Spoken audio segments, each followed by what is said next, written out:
शुरू करें।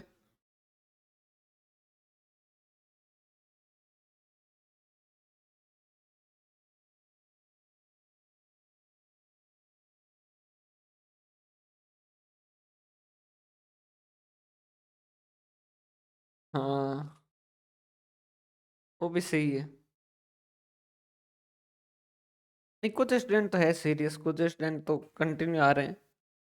बाकी कुछ जो है वो अभी भी जो डेली आते हैं उनमें से अगर एक दो नहीं आते ना, तब फिर पूछते हैं कि भाई क्यों नहीं आ रहे हैं। बाकी तो कुछ स्टूडेंट तो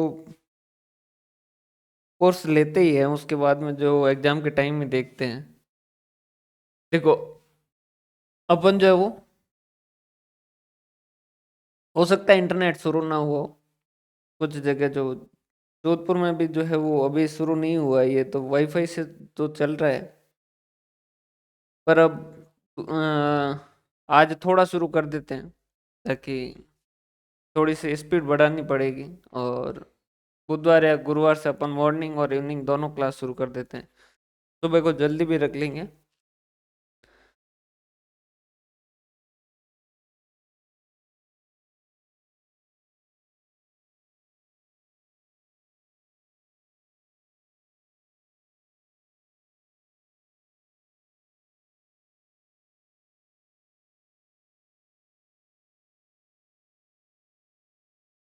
कैपिटल बजटिंग, देखो पूरे एफएम में हम अगर डिसीजन की बात करें ना, तो मेनली जो है वो तीन डिसीजन जो है वो लिए जाते हैं।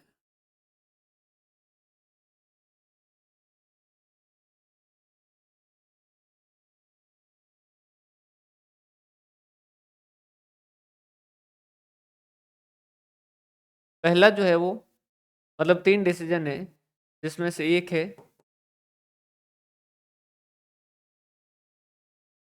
Financing decisions. उसके बाद में दूसरा जो है वो है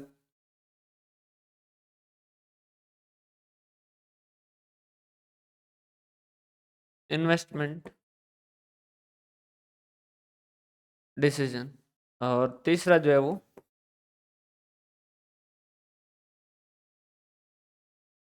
डिविडेंड डिसीजन। सिंपल है, पहला कहता है कि भाई पैसा कहाँ से लेके आए। तो हाँ, तो पहला जो है वो है फाइनेंसिंग डिसीजन। फाइनेंसिंग डिसीजन मतलब पैसा कहाँ से लाएं। तो पैसा कहाँ से लेके आएंगे, जहाँ से हमें सस्ता मिलेगा। और सिर्फ सस्ता नहीं देखेंगे, सस्ते के साथ जो है और भी कुछ चीजें देखेंगे कि भाई कॉस्ट जो है वो कम लगे, कंट्रोल डाइल्यूट ना हो, रिस्क जो है वो कम हो। ये तीन चीजें देखेंगे और उसके बाद में हम डिसाइड करेंगे कि भाई कौन सा जो है वो हमें लेना चाहिए।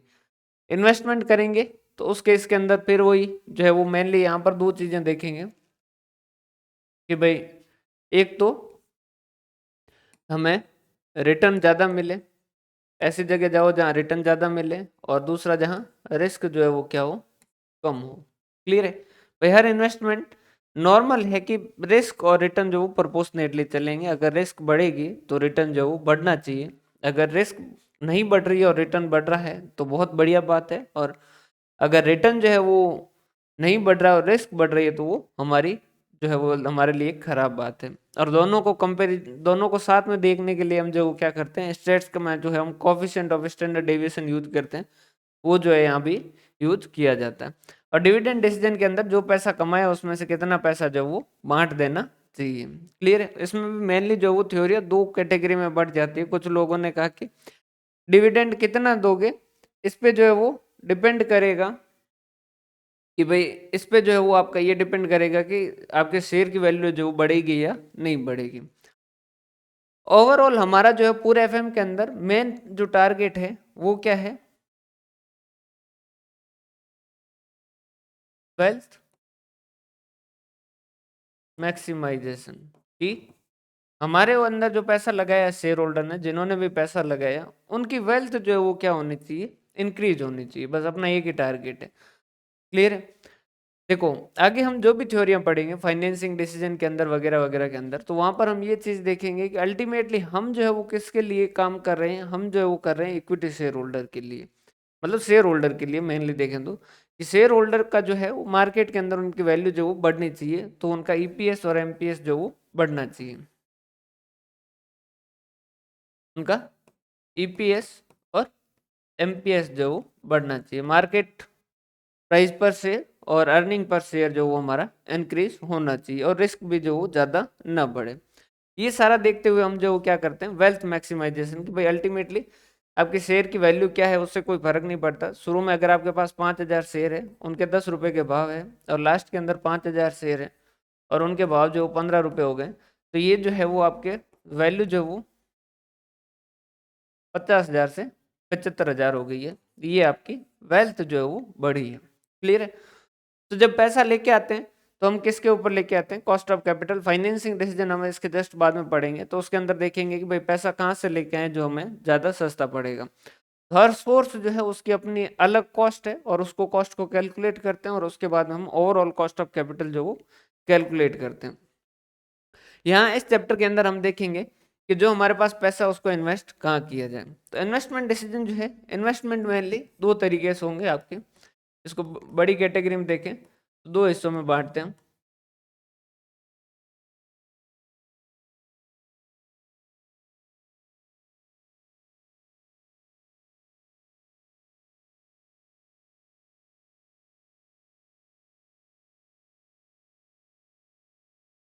In short term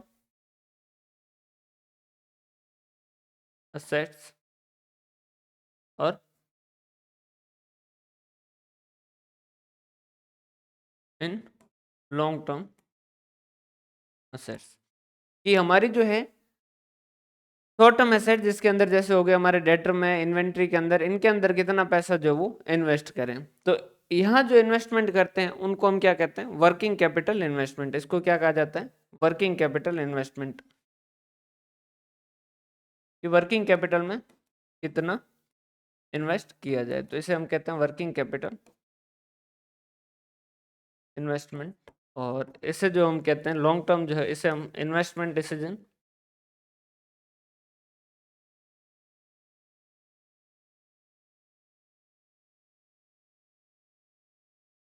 investment decision, या हम इसे capital budgeting, SM capital expenditure decision जो है वो कहते हैं। थ्योरी एक बार हम इतना ही करेंगे, बेसिक जो है वो थ्योरी वो यहाँ पढ़ के हम इसको एक बार रोकेंगे, और हम प्रैक्टिकल जो है उनके ऊपर बात करेंगे। और जब प्रैक्टिकल कंप्लीट हो जाएगा तो लास्ट के अंदर जो हमारे शॉर्ट नोट्स जो है वो अपडेट करके उससे अपन थ्योरी जो वो डिस्कस कर लेंगे, क्योंकि थ्योरी जो है यहाँ पर आपके लिए इंपॉर्टेंट हो जाती है। रीजन ये कि यहाँ पर क्वेश्चन काफ़ी सारे बनते हैं। क्लियर है? तो देखो हम इन्वेस्टमेंट जो शॉर्ट टर्म एसेट के अंदर करते हैं तो उसमें कितना इन्वेस्ट करना चाहिए वगैरह वगैरह, उसके बारे में जो भी बात करते हैं उसे हम वर्किंग कैपिटल इन्वेस्टमेंट कहते हैं। और लॉन्ग टर्म में जो करते हैं उसे हम इन्वेस्टमेंट डिसीजन, या हम उसे कैपिटल बजटिंग कहते हैं, या कैपिटल एक्सपेंडिचर डिसीजन जो है वो कहते हैं, कि कैपिटल एक्सपेंडिचर पे कितना करना चाहिए उसके बारे में जो भी हम डिसीजन लेते हैं वो उसके बारे में बात करते हैं। क्लियर है? सिंपल सी बात है, आपको इन्वेस्टमेंट करना चाहिए या नहीं करना चाहिए, तो सीधी सी बात है, अगर फायदा दिख रहा है तो हमें करना चाहिए, और फायदा नहीं दिख रहा है तो नहीं करना चाहिए। देखो हम यहाँ पर क्या देखेंगे, हम देखेंगे कि कैश आउटफ्लो कितना है, गया कितना है, और उसके अगेंस्ट में कैश इनफ्लो कितना है, पैसा आया कितना है, इन दोनों को कंपेयर करेंगे। समझ पा रहे हो बात? भाई कैश आउटफ्लो कितना है और कैश इनफ्लो कितना है, कि भाई इतना पैसा लगाया इसके बदले में कितना पैसा आया। ठीक है, और इसके बदले में हमें क्या करना है, इसके साथ साथ कैश आउटफ्लो और इनफ्लो अगर अलग अलग समय पर है, अगर अलग अलग समय पर है तो उस केस के अंदर हम क्या करेंगे, हमें इसमें एक चीज को कंसिडर करना है, टाइम वैल्यू ऑफ मनी को। क्लियर है? हालांकि कुछ टेक्निक ऐसी भी है जो टाइम वैल्यू ऑफ मनी को कंसिडर नहीं करती, लेकिन अपन मोटे तौर पे देखें तो कि भाई पैसा गया कब, उसके बदले में पैसा आया कितना, और जो पैसा आया है और जो पैसा गया है वो, नमस्ते जी, अगर वो अलग अलग समय में है तो उस केस के अंदर हम क्या करेंगे, उनको साथ में लाके देखेंगे भाई, एक समय पर लाके देखेंगे और देखेंगे कि भाई हमें करना चाहिए या नहीं करना चाहिए। अगर फायदा दिख रहा है तो करना चाहिए और नहीं फायदा दिख रहा है तो नहीं करना चाहिए। क्लियर? अब समझिएगा यहाँ पर कैश इनफ्लो जब हम देख रहे हैं ना, तो उस केस के अंदर क्या होता है, नॉर्मली हम जो वो क्या करते हैं, अकाउंटिंग प्रॉफिट कैलकुलेट करते हैं। अकाउंटिंग प्रॉफिट कैसे कैलकुलेट करते हैं? Profit before depreciation interest and taxation, इस तरीके से करते हैं। लेस करते हैं इसमें से डेप्रिसिएशन, फिर आता है आपका profit before interest and tax आता है, फिर इसमें से आप लेस करते हैं इंटरेस्ट, और फिर जो है वो आपका आता है प्रॉफिट बिफोर टैक्स, फिर लेस करते हैं टैक्स, तो आपका आता है प्रॉफिट आफ्टर टैक्स, कि भाई ये इतना पैसा बचा। लेकिन यहाँ हम जो है वो प्रॉफिट आफ्टर टैक्स से हमें कोई खास मतलब नहीं है। रीजन क्या है? क्योंकि एफएम में कहते हैं कि हमें प्रॉफिट से मतलब नहीं है, हमें अल्टीमेटली मतलब है कि पैसा कितना गया और उसके बदले में पैसा कितना आया। तो हमें चाहिए कि भाई पैसा कितना आ रहा है ये चेक करना है। तो देखो, कोई भी आप प्रोजेक्ट करोगे तो प्रोजेक्ट के शुरुआत में क्या होगा आपका, प्रोजेक्ट जब शुरुआत करोगे तो आपको क्या करना होगा, प्रोजेक्ट के अंदर इन्वेस्ट करना होगा। जो भी, जैसे आपने सड़क बनाने का कॉन्ट्रैक्ट लिया, आपने एक कॉन्ट्रैक्ट ले रहे हैं कि भाई सड़क बनाएंगे, और फिर जो 15 साल तक इस सड़क से जो भी गाड़ियां चलेगी उनके ऊपर जो हम क्या करेंगे, टोल कलेक्ट करेंगे और हमारा रेवेन्यू जनरेट करेंगे। और लास्ट के अंदर जो जब कंप्लीट हो जाएगा तो उसके बाद में कुछ अगर एक्स्ट्रा रेवेन्यू वगैरह होगा तो उसको कवर करेंगे। तो मेनली जो हमारे कैश फ्लो उसको हम क्या करते हैं, 3 कैटेगरी में बांटते हैं कि एक तो इनिशियल इन्वेस्टमेंट, कि भाई जब हम बिजनेस शुरू करेंगे तब हमें कितना पैसा लगाना है। फिर उसके बाद में इंटरिम कैश फ्लो, जैसे बिजनेस जो है वो या प्रोजेक्ट जो 15 साल चला, तो इस 15 सालों के दरमियान आपको कितना पैसा जो वो इनफ्लो आ रहा है, आउटफ्लो आ रहा है, उनके बारे में जो है हम यहाँ डिस्कस करेंगे। और एक जो है वो क्या है, टर्मिनल, कि जब लास्ट के अंदर जो है वो जब प्रोजेक्ट पूरा होगा तब आपको कितना पैसा मिलेगा। समझिएगा, जैसे टोल नाका जो बनाने में आपके 50 लाख लगाने पड़ेंगे, तो वो हो गया आपका इनिशियल इन्वेस्टमेंट। फिर हर साल आपको मान लीजिए गाड़ियां वगैरह जो चलेगी उनसे टोल वगैरह कलेक्ट करके मान लीजिए आपको हर साल जो 10-10 लाख रुपए रिलीज होंगे, और ये 15 साल तक रिलीज होंगे। मान लीजिए शुरुआत में 10 लाख होंगे और फिर जो 8 लाख होंगे, इस तरीके से। तो ये इंटरिम कैश फ्लो हो गया। और उसके बाद में जब प्रोजेक्ट पूरा हो जाएगा तो उस केस के अंदर कई बार क्या की जाती है, सड़क जो गवर्नमेंट को जो है वो सपोर्ट की जाती है, उसके बदले में कुछ पैसा मिल सकता है, या फिर कई बार ऐसा भी हो सकता है कि लास्ट के अंदर कुछ पैसा और देना भी पड़ जाए, कि उसके ऊपर जो टोल नाके वाले और जो आपने बिल्डिंग वगैरह बनाई उसको हटाना पड़ जाए। तो उस केस के अंदर भी आपको कुछ पैसा जो वापस क्या करना पड़ सकता है, लगाना पड़ सकता है। तो पहले तो हम ये देखेंगे कि भाई इनिशियल इन्वेस्टमेंट में कितना पैसा लगता है, वो कैसे कैलकुलेट करते हैं, इंटरिम के अंदर कितना पैसा लगता है, और ये टर्मिनल के अंदर कितना पैसा लगता है, कितना पैसा आता है। यहाँ पर एक चीज ध्यान रखिएगा, यहाँ पर हम जो कंसिडर करेंगे ना, उस वक्त जो है वो एक चीज कॉन्सेप्ट जो आपको समझ के चलना होगा, वो है रिलेवेंट कॉस्ट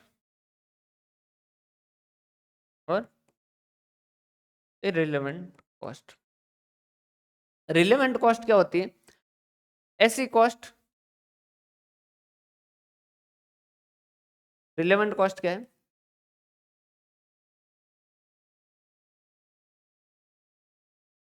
ऐसी कॉस्ट जो आपके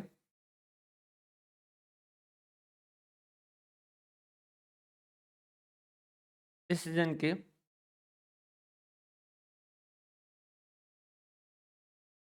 कारण लगे। और इरेलेवेंट कॉस्ट क्या है?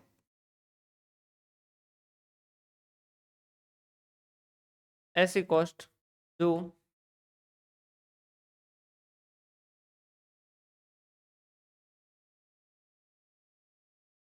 आपके डिसीजन से चेंज ना हो। अभी एक बार इतना लिख दीजिए, फिर जो हम एक एक जो है उसको लेके चलते हैं। नमस्ते जी, नमस्ते। फिर एक एक के बारे में डिस्कस करते हैं भाई कौन कौन से कैश फ्लो के बारे में क्या क्या चीजें होगी। ये इतने तक का लिख दीजिए, रिलेवेंट और इररिलेवेंट और ये चीजें जो वो लिख दीजिए, उसके बाद में जो आगे चलते हैं।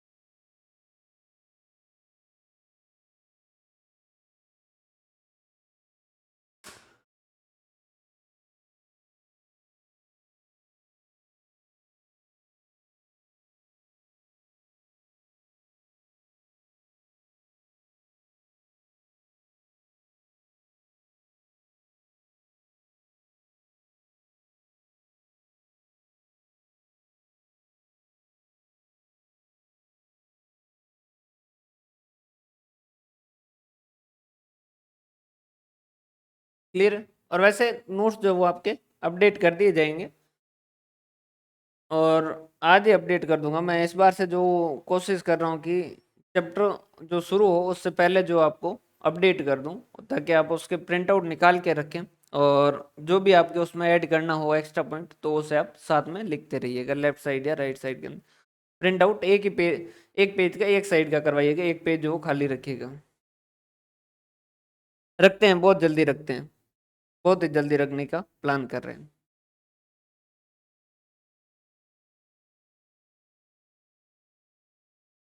क्लियर है भाई?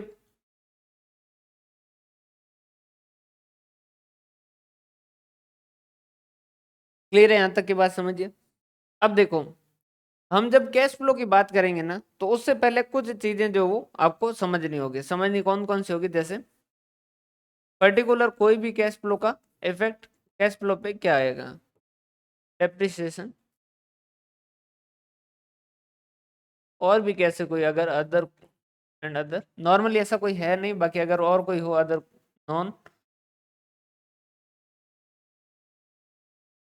Cash expense. समझिएगा, हमें क्या चाहिए कि पैसा कितना गया और उसके बदले में पैसा कितना आया, ठीक है।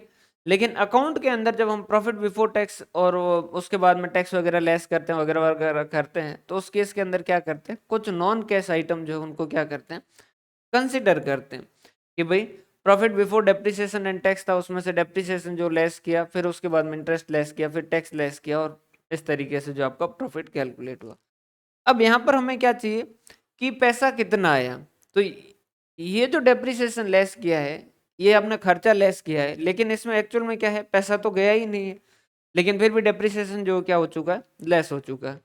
तो हमने कहा कि एक काम करते हैं, डेप्रिसिएशन को चलो छोड़ते हैं, लेस करेंगे ही नहीं। लेकिन यहाँ पर एक दिक्कत हो जाती है, दिक्कत ये होती है कि डेप्रिसिएशन की वजह से आपका टैक्स का अमाउंट जो क्या हो जाता है, कम बन जाता है। कि भाई जैसे आपके 30% टैक्स रेट है, 100 रुपये जो बिफोर डेप्रिसिएशन एंड टैक्स है, डेप्रिसिएशन का जैसे 40 रुपये लेस करोगे, तो ये 40 लेस करोगे तो आपका बचेगा 60, और फिर जो मान लीजिए आपके 30% टैक्स रेट है तो इसके ऊपर लगेगा 18। क्लियर है? अगर आप डेप्रिसिएशन लेस ही नहीं करो सीधा, तो उस केस के अंदर क्या होगा, 100 और 100 के ऊपर 30% जो 30 रुपये होगा, और आपका जो ये कितना दिखेगा, 70 रुपये।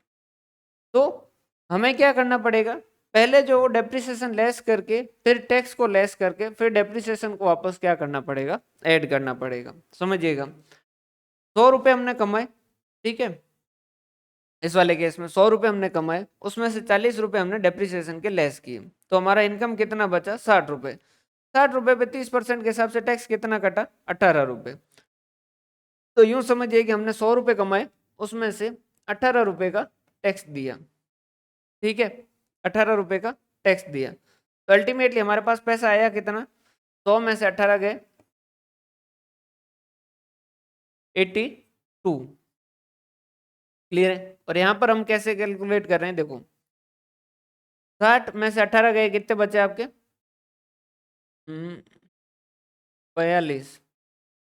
और इस 42 में आप क्या कर दो, डेप्रिसिएशन जो वापस ऐड कर दो, ऐड कर दो डेप्रिसिएशन 40, तो ये भी आ गए 82 रुपये। तो आप दो तरीके से कैलकुलेट कर सकते हैं, समझिएगा। एक तो क्या है, ये है profit before depreciation and tax, ये profit before depreciation and tax है। इसमें से टैक्स का एक्चुअल में कितना पैसा जाएगा, 18 रुपये ही जाएगा। तो 18 रुपये जो क्या कर दो, लेस कर दो। भाई 100 रुपये है, इसमें से डेप्रिसिएशन का लेस करने की जरूरत नहीं, क्योंकि सिर्फ 18 रुपये जो टैक्स के ही जाएंगे, बाकी कुछ भी जाएगा नहीं। तो इस तरीके से लेस करो। लेकिन नॉर्मली ये नहीं किया जाता है। उसकी बजाय हम क्या करते हैं कि भाई ये जो है टोटल आपका profit before depreciation and tax कितना है वो आपने लिखा, उसमें से डेप्रिसिएशन जो पहले लेस किया तो आपका प्रॉफिट बिफोर टैक्स आ गया, इसमें से टैक्स लेस किया तो ये आपका आ गया प्रॉफिट आफ्टर टैक्स आ गया। इस प्रॉफिट आफ्टर टैक्स में क्या कर दो, डेप्रिसिएशन जो कि एक नॉन कैश एक्सपेंस था वो लेस हो चुका है, तो उसको हम वापस क्या कर देते हैं, ऐड कर देते हैं। तो ये ऐड हो जाएगा, तो ये आपका क्या हो जाएगा, कैश फ्लो आ जाएगा।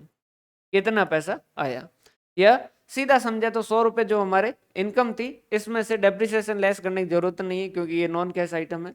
और हमने सरकार को पैसा कितना देना, 18 रुपये देना है टैक्स का। तो ये 18 रुपये टैक्स का लेस करें तो हमारे 82 रुपये आते हैं। तो ये वाला कैलकुलेशन का तरीका जो वही हमारे लिए सिंपल रहता है। समझ पा रहे हो बात। तो डेप्रिसिएशन और नॉन कैश एक्सपेंसेस जो भी है उनको हम क्या करते हैं, पहले तो हम क्या करते हैं, लेस करते हैं। फिर उनको लेस करने के बाद हम टैक्स लेस करते हैं। टैक्स लेस करने के बाद हम क्या कर देते हैं, नॉन कैश एक्सपेंस को ऐड कर देते हैं। क्लियर है। अगर कोई ऐसा आइटम है या कोई ऐसा खर्चा है जो टैक्स में अलाउड ही नहीं है, समझिएगा, अगर कोई ऐसा खर्चा होता, मान लीजिए कोई जो टैक्स में अलाउड होता ही नहीं, जैसे कि मान लीजिए प्रिलिमिनरी एक्सपेंसेस रिटर्न ऑफ, वैसे टैक्स में होता है, ठीक है, होता है या नहीं होता वो टैक्स के सर बताएंगे। लेकिन अगर कोई ऐसा आइटम है जो टैक्स में अलाउड नहीं है, ठीक है, या कोई खर्चा ऐसा है जो टैक्स में अलाउड ही नहीं है, तो उस केस के अंदर आपको ये इतना करने की जरूरत नहीं, उसको सीधा आप क्या कर सकते हैं, इग्नोर कर सकते हैं। लेकिन डेप्रिसिएशन में आपको क्या मिलता है, फायदा मिलता है। सेक्शन 32 और ये 32 के अंदर जो वो इसका फायदा मिलता है। क्लियर है। समझ पा रहे हो बात भाई। Depreciation and other non cash expenses जो है उसके अंदर जो है वो आपको ये इफेक्ट करना होगा। तो आप क्या करेंगे, पहले इसको लेस करेंगे, फिर जो है उसके अंदर बाद में जो भी आपका आएगा टैक्स लेस करने के बाद में वापस क्या कर देंगे, ऐड कर देंगे। तो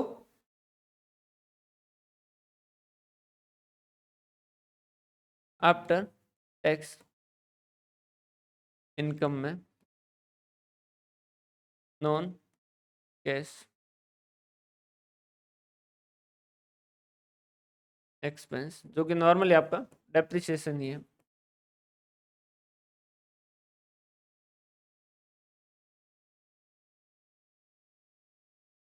वो वापस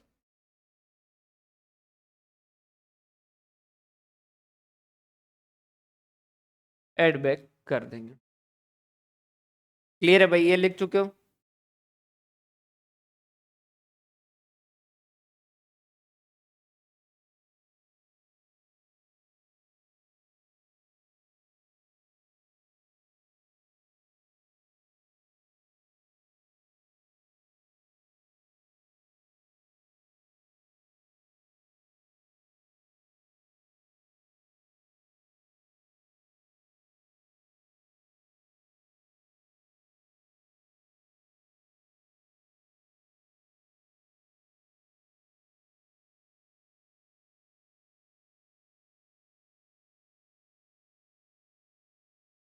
क्लियर है।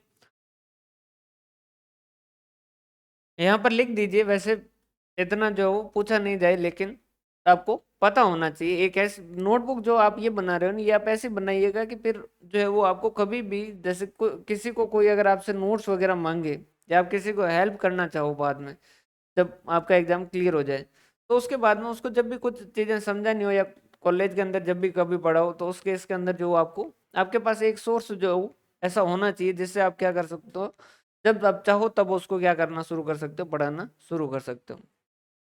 तो उस हिसाब से इसको भी साथ में लिख दीजिए। अगर कोई एक्सपेंस ऐसा है जो टैक्स में अलाउड,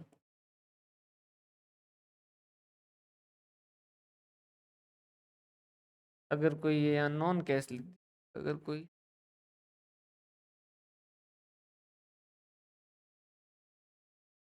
नॉन कैश एक्सपेंस ऐसा है जो टैक्स में अलाउड नहीं है, तो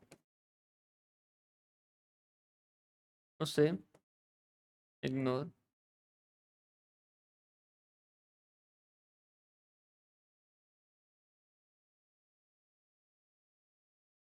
क्लियर है भाई? इसके बाद में नेक्स्ट आता है आपका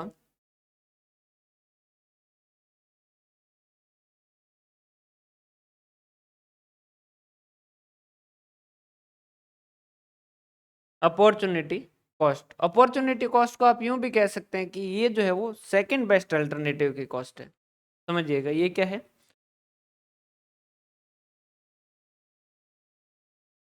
सेकंड बेस्ट अल्टरनेटिव।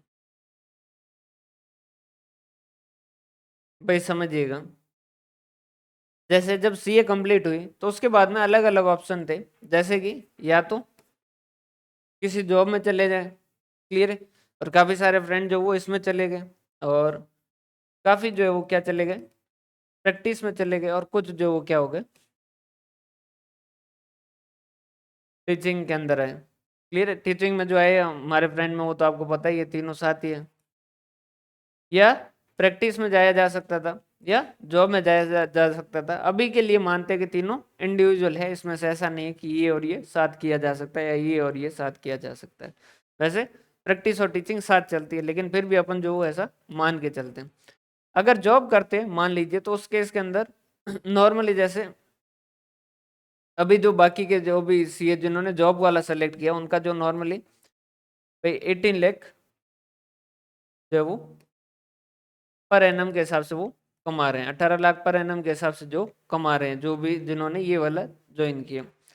प्रैक्टिस वाले जो है वो इस केस के अंदर मान लीजिए आज के टाइम के अंदर जो 12 लाख पर एनम मान लीजिए कमा रहे हैं, ठीक है। और टीचिंग वाले जो है वो बेचारे और शरीफ, वो मान लीजिए 10 लाख पर एनम जो वो कमा रहे हैं। क्लियर है?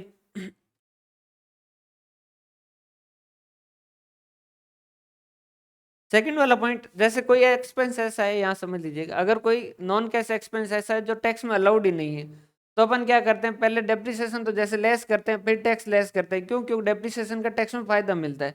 अगर कोई खर्चा ऐसा है जो टैक्स में फायदा ही नहीं मिलता उसका, तो फिर उसको लेस करके फिर वापस ऐड करने की जरूरत ही नहीं, क्योंकि टैक्स में भी वो टैक्स लेस होने के बाद में लेस करोगे और बाद में वापस ऐड करना है, तो आप उसको क्या कर सकते हो, इग्नोर कर सकते हो। क्लियर है? हाँ। तो अब रिलेवेंट और इरेलेवेंट के हिसाब से अपन ये देखेंगे, तो अगर कोई जॉब करेगा, अगर कोई जॉब करेगा, तो वो जॉब वाला क्या कहेगा कि भाई मेरे लिए जो अपॉर्चुनिटी कॉस्ट है वो क्या है, 12 लाख। वो ये नहीं कहेगा कि मैं टीचिंग के हिसाब से देखूंगा। समझ पा रहे हो बात? क्योंकि सेकंड बेस्ट अल्टरनेटिव। अगर प्रैक्टिस जो कर रहा है वो, उससे कोई पूछेगा कि अपॉर्चुनिटी कॉस्ट क्या है, तो वो क्या कहेगा, 18 लाख पर एनम, ये जो जॉब वाला है ये इसे मानेगा।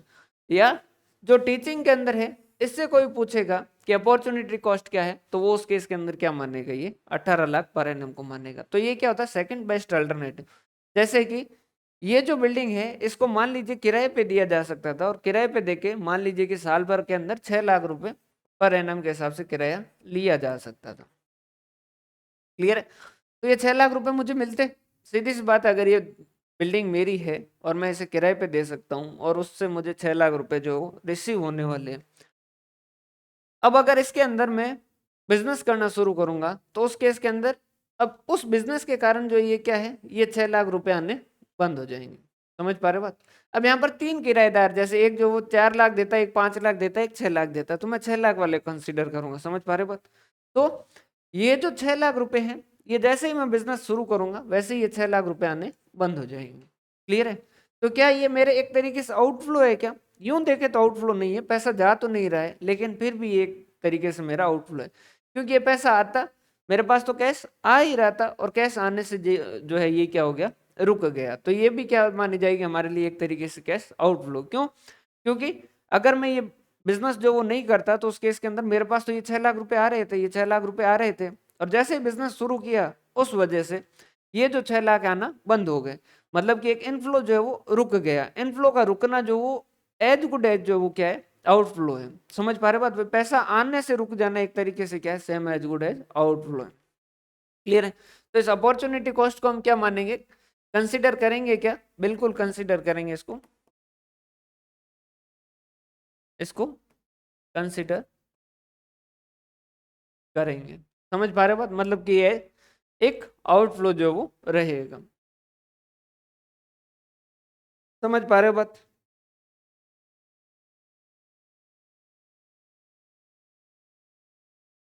क्लियर है यहां तक का?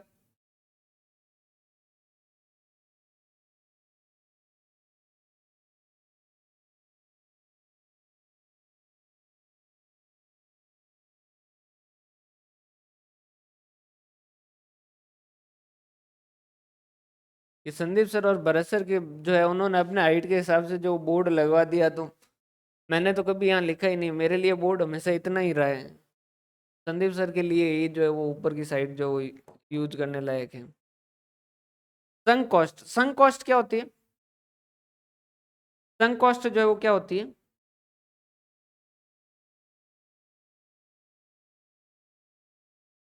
पास्ट कॉस्ट जो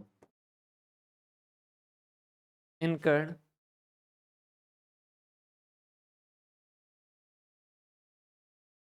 हो चुकी। क्लियर है? संक कॉस्ट के बारे में जो, देखो, अगर आज कोई पूछे कि भाई इंडिया जो है वो उतना तरक्की जो है वो नहीं कर रहा है, या अभी तो फिर भी थोड़ा बहुत ठीक हुआ है, इससे पहले और जो हालत खराब थी, उसका कारण क्या था? भारत बहुत ज्यादा पुराने ख्यालों में जी रहा है। कैसे? कि हम जो है वो सोने की चिड़िया थे, हम ये थे, हम वो थे। ठीक है, हो गया, खत्म हो गया। अब जो भी है, जैसा भी था वो गया। अब गया, उस पर ध्यान देने से कोई मतलब नहीं है। आप अगर आधे से ज्यादा टाइम उसके ऊपर ध्यान देते हो, तो इसका मतलब ये है कि आपका उसमें कोई, अब उसमें कोई फायदा नहीं हो सकता। क्लियर है? आप पहले क्या थे उससे कोई फर्क नहीं पड़ता है।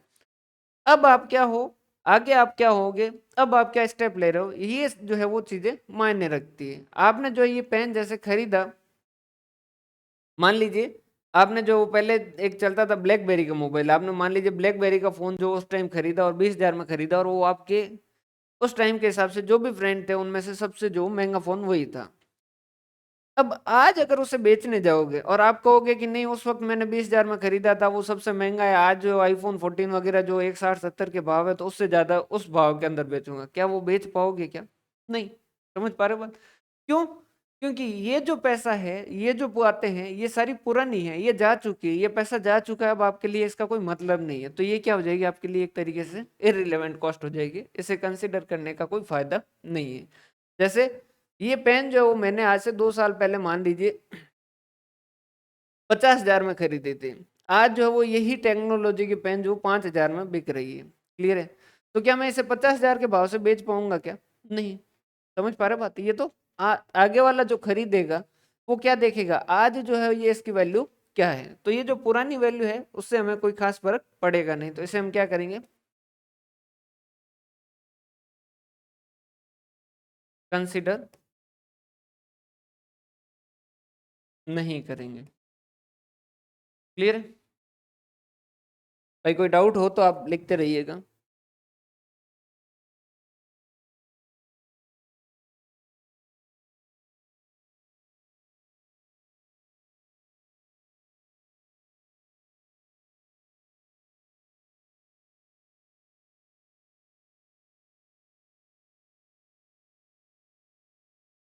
इसके बाद आती है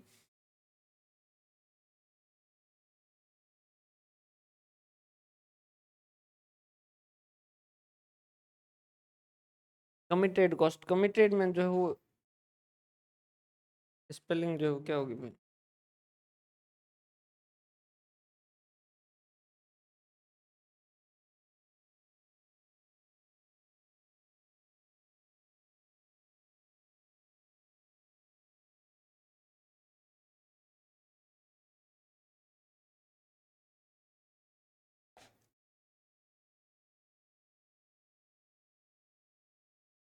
तो है कि भाई इसमें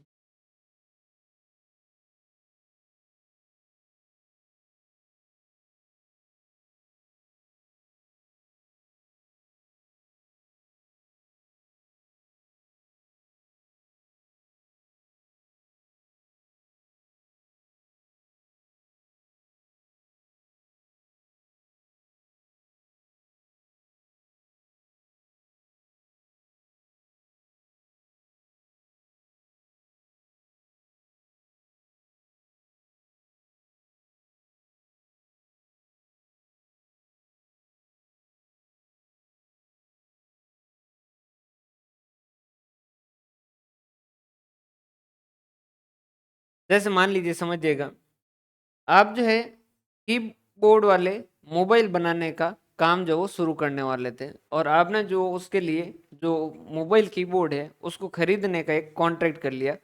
मान लीजिए एग्जांपल के लिए, आपने क्या किया, 50 लाख रुपए में आपने जो है ये कीबोर्ड खरीदने के, मोबाइल कीबोर्ड खरीदने का कॉन्ट्रैक्ट कर दिया। और तो और, आप पता नहीं उस वक्त कौन से जोश में थे, या क्या जो है वो पी के बैठे थे, आपने कहा कि नॉन रिवर्सेबल कॉन्ट्रैक्ट, मतलब कि ये कॉन्ट्रैक्ट कैंसिल होगा ही नहीं, 50 लाख रुपए में कीबोर्ड जो खरीदने ही खरीदने हैं। क्लियर है, ये कॉन्ट्रैक्ट हो चुका है। फिर उसके बाद में आपका जो इंडस्ट्री जो प्रोजेक्ट है वो आगे इम्प्लीमेंट हुआ, और आपकी फैक्ट्रीज मशीन्स वगैरह आई, और उसके बाद में आज मान लीजिए 2020 के अंदर आते आते जब आपका काम तैयार हुआ, उस केस के अंदर आपको पता चलना कि अब जो है वो कीबोर्ड वाले मोबाइल नहीं चलने। क्लियर है, ये आपका वादा हो चुका है कि भाई इतने का जो है वो सामान खरीदेंगे, और ये जो कीबोर्ड खरीदना ही है। ठीक है, अब 2020 के अंदर आपके पास ये स्थिति आई, आपने मार्केट देखा कि अब कीबोर्ड वाले मोबाइल तो बिकने नहीं है, तो आपके पास दो ऑप्शन है कि या तो आप इसे क्या करो, जो आपने फैक्ट्री या प्लांट बनाया है इस प्लांट को क्या करो, लीज पे दे दो, जिससे आपको मंथली जो मान लीजिए 15 लाख रुपए जो वो पर एनम आगे वाला दे देगा। या फिर आप क्या कर सकते हो, इसे रिनोवेट करवा के आप जो है नए वाले मोबाइल बनाने वाले जो काम होते हैं उस तरीके से इसे क्या करवा सकते हो, तैयार करवा सकते हो। उसके अंदर जो आपको 20 लाख रुपए और जो है वो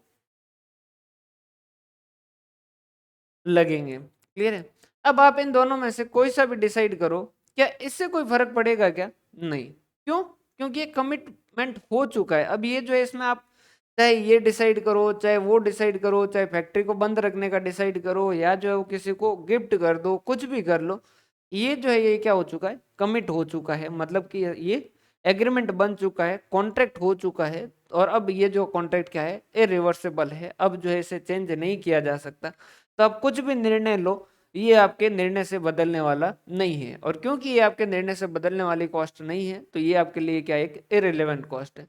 तो इसके बारे में सोचने से अब कोई खास मतलब जो है वो है नहीं। समझ पा रहे हो बात? तो ये आपके लिए क्या रहेगी, इरेलीवेंट कॉस्ट रहेगी। एफएम जो है ना वो आपके वास्तविक जीवन से भी बहुत जो है वो रिलेट करती है। जैसे कुछ चीजें ऐसी होती है जो आपके हाथ में होती नहीं है। समझ पा रहे हो बात, कि भाई जैसे भर्ती कब आएगी, जो है ये आपके हाथ में नहीं है। समझ पा रहे हो बात, कट ऑफ क्या रहेगी, ये आपके हाथ में नहीं है। जब वो आपके हाथ में नहीं है तो आप ये सीधा समझिए कि वो आपके लिए इरेलीवेंट है, उसके बारे में सोचने से मतलब नहीं है। आपके हाथ में क्या है, पढ़ाई करना, ज्यादा से ज्यादा नंबर लेके आना। तो आपके लिए जो रिलेवेंट है उसके ऊपर ध्यान दीजिए, जो इरेलीवेंट है उसको मरने दीजिए। समझ पा रहे हो बात?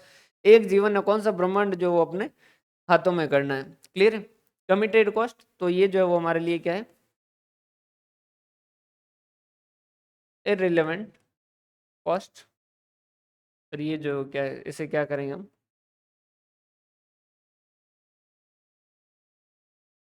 Not to be consider. Clear है,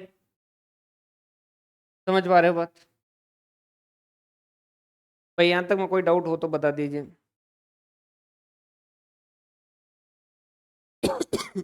सॉरी।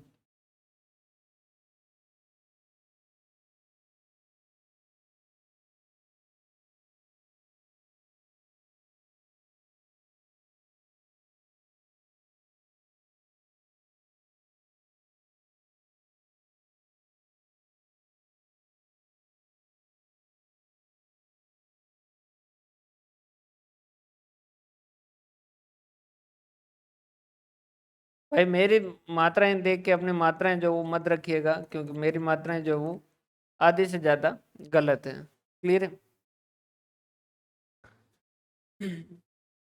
फिक्स्ड कॉस्ट जो अभी लग रही है, मतलब कि जैसे इस बिल्डिंग को रेंट पे ले रखा है, और इस बिल्डिंग का जो किराया है वो मान लीजिए सालाना 6 लाख रुपए। अब जो है वो हम ये तय कर रहे हैं कि इसके अंदर जो वो इलेक्ट्रिक व्हीकल बनाए, या फिर ये सौर ऊर्जा वगैरह में इन्वेस्टमेंट करें, या स्टॉक मार्केट का जो है वो बनाए। क्लियर है, इस तरीके का हम जो वो निर्णय ले रहे हैं। तो फिक्स कॉस्ट जो है वो आपने मार्जिनल कॉस्टिंग पढ़ा ही होगा। तो मार्जिनल कॉस्टिंग के अंदर ही हम जो फिक्स कॉस्ट को क्या कहते हैं, इररिलेवेंट कॉस्ट कहते हैं। क्यों इररिलेवेंट कॉस्ट कहते हैं? जैसे कि ये बिल्डिंग जो हमने किराए पे ली और हमने कहा कि इसके अंदर जो टाबरों को पढ़ाएंगे और जो पैसा कमाएंगे और उनका जो उनका भी काम हो जाएगा, विन विन वाली सिचुएशन है, इस तरीके से हमने सोचा था। क्लियर? अब ये जो है ये तय किया और हमने बिल्डिंग किराए पे ली, 20,000 पर मंथ के हिसाब से मान लीजिए किराए पे ली। अब वहां पर 10 स्टूडेंट आएंगे तो कितना किराया रहेगा? 20,000। 20 स्टूडेंट आएंगे तो कितना रहेगा? 20,000। अगर आप 50,000 हो जाए तो कितना है, सॉरी 50 स्टूडेंट हो जाए तो कितना? 20,000। 100 स्टूडेंट हो जाए तो कितना? 20,000।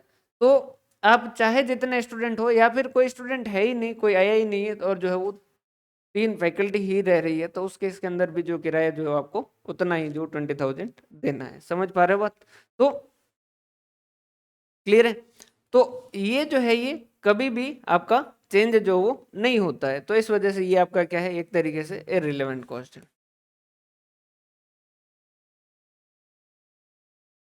इररिलेवेंट कॉस्ट है। क्लियर है? और जो अगर कोई फिक्स कॉस्ट में इंक्रीज हो जाए, अगर प्रोजेक्ट के कारण फिक्स कॉस्ट में इंक्रीज हो तो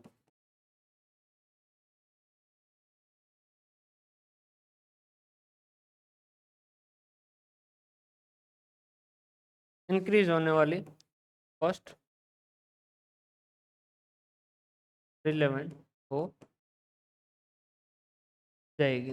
जैसे कि ये मान लीजिए बिल्डिंग का टोटल साल का किराया जो 6 लाख रुपए है, और अगर हम इसके अंदर जो है वो इलेक्ट्रिक व्हीकल वगैरह बनाने का डिसाइड करते हैं, तो उसके इसके अंदर पास में पड़ी जमीन जो है वो आपको और एक्स्ट्रा किराए पे लेनी होगी, और उसका जो टोटल सालाना किराया 3 लाख है। तो ये 6 लाख जो आपके पहले से लग रहे हैं वो तो इरेलीवेंट है, लेकिन अगर आप इलेक्ट्रिक व्हीकल का डिसाइड करते हैं तो ये जो 3 लाख है ये आपके अगर डिसीजन लेते हैं कि इलेक्ट्रिक व्हीकल बनाएंगे तो उस वजह से लगेगा, तो ये आपके लिए क्या हो जाएगी, एक तरीके से रिलेवेंट कॉस्ट हो जाएगी। समझ पा रहे हो बात?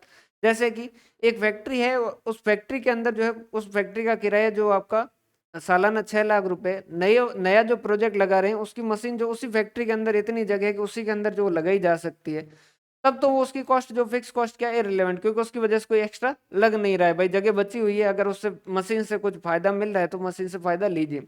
लेकिन अगर कोई मशीन है उसको लगाने के लिए फैक्ट्री में जगह पर्याप्त नहीं है और आपको एक्स्ट्रा जगह लेनी पड़ रही है और उसकी वजह से खर्चा लग रहा है, तो उस केस के अंदर वो आपके लिए क्या हो जाएगी, रिलेवेंट हो जाएगी। समझ पा रहे हो बात? क्लियर है भाई यहाँ तक का?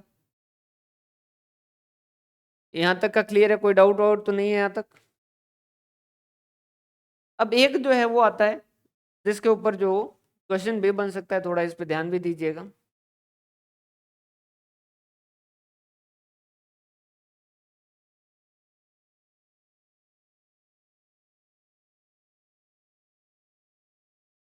Working capital. वर्किंग कैपिटल क्या होता है? बिजनेस को डे टू डे रन करने के लिए हमें क्या करना होता है, उसके अंदर कुछ करंट इन्वेस्टमेंट जो करने होते हैं। जैसे कि कुछ इन्वेंट्री बना के रखनी होती है, कुछ जो सेल किया होता है उनका पैसा जो मार्केट के अंदर फंसा होता है। इस वजह से कहते हैं कि भाई अगर बिजनेस बंद करना हो ना, हो अगर किसी का चलता बिजनेस बंद करता है तो वो उस केस के अंदर क्या करता है, बिजनेस को बंद करने के लिए कम से कम 5-6 महीने पहले प्लानिंग शुरू करता है, ताकि मार्केट में फंसा हुआ पैसा उसका कवर हो। नॉर्मली हर मार्केट के अंदर जो चलता है 2 महीने की, 3 महीने की, जिस भी तरीके से चलती है। तो ये जो करंट इन्वेस्टमेंट ये क्या करने होते हैं, करके रखने होते हैं कि भाई शुरुआत के अंदर आपको 50,000 रुपए की इन्वेंट्री बना के रखनी पड़ेगी। अब कस्टमर जब आएगा तब लेके जाएगा, तो ये 50,000 रुपए आपके लिए तो क्या हो गए, ब्लॉक हो गए। क्लियर है? डेटर से जो सेल किया उनका पैसा जो वो 1 लाख रुपए का मान लीजिए एवरेज डेटर में पैसा जो ब्लॉक रहता है, तो ये भी आपके लिए तो एक तरीके से कैश आउटफ्लो हो गया, आपका तो पैसा चला गया। भाई डेटर जब भी गए, मतलब उनको सेल की तो उनका पैसा नहीं मिला, तो आपके लिए तो पैसा एक तरीके से आउटफ्लो ही है। अब 3 महीने के लिए वो आउटफ्लो है, फिर 3 महीने में जितने में वापस नहीं सेल हो जाएगी 1 लाख की, तो ओवरऑल जैसे डेटर का बैलेंस 1 लाख है तो 1 लाख रुपए आपके क्या रहेंगे, हमेशा डेटर में फंसे हुए, कुछ पैसा आपका इन्वेंट्री के अंदर फंसा हुआ है। तो ये जो पैसा ये क्या है, वर्किंग कैपिटल। अब हमने कहा कि कोई बात नहीं, ये तो पैसा आता रहता है जाता रहता है, नहीं ये नहीं है।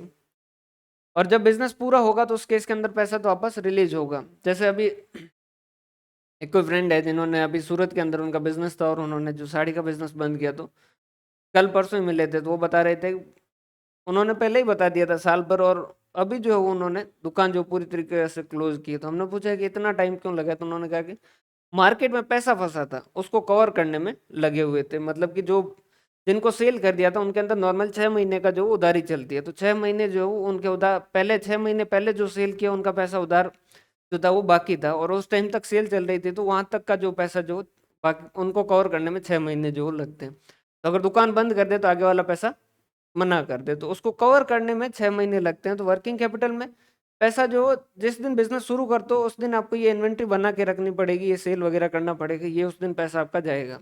और ये पैसा वापस रिलीज कब होगा, जब बिजनेस कंप्लीट बंद होगा, उस केस के अंदर ये पैसा जो रिलीज होगा। तो हम क्या करें कि सर कोई दिक्कत वाली बात नहीं, लाख रुपए जाएंगे तो लाख रुपए आएंगे, ऐसा नहीं। लाख रुपए जा कब रहे, आज की डेट में आएंगे कब, जब बिजनेस बंद होगा। आज के लाख रुपए और उस टाइम के लाख रुपए क्या बराबर है क्या, नहीं, दोनों में रात दिन का फर्क है। समझ पा रहे हो बात? तो ये क्या होंगे,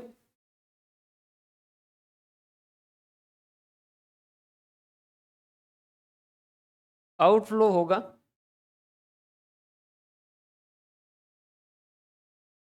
जब पैसा लगाएंगे।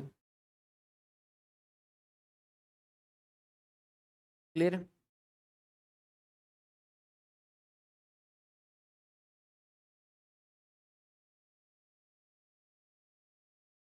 जब बिजनेस बंद करेंगे तो ये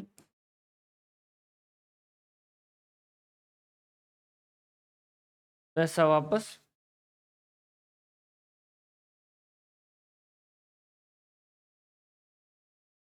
मिल जाएगा। तो मैं ये इनफ्लो होगा। क्लियर है भाई?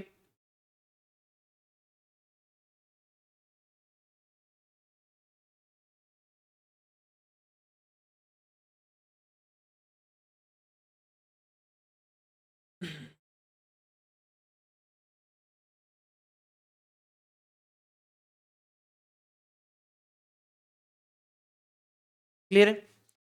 इसके अलावा एक जो है वो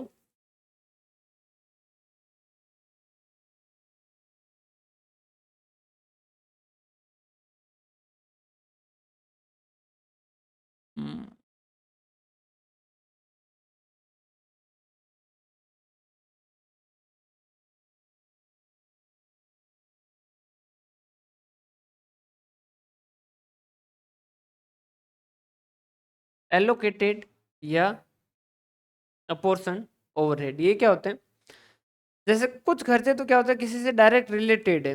जैसे कि भाई आपकी फैक्ट्री के अंदर जो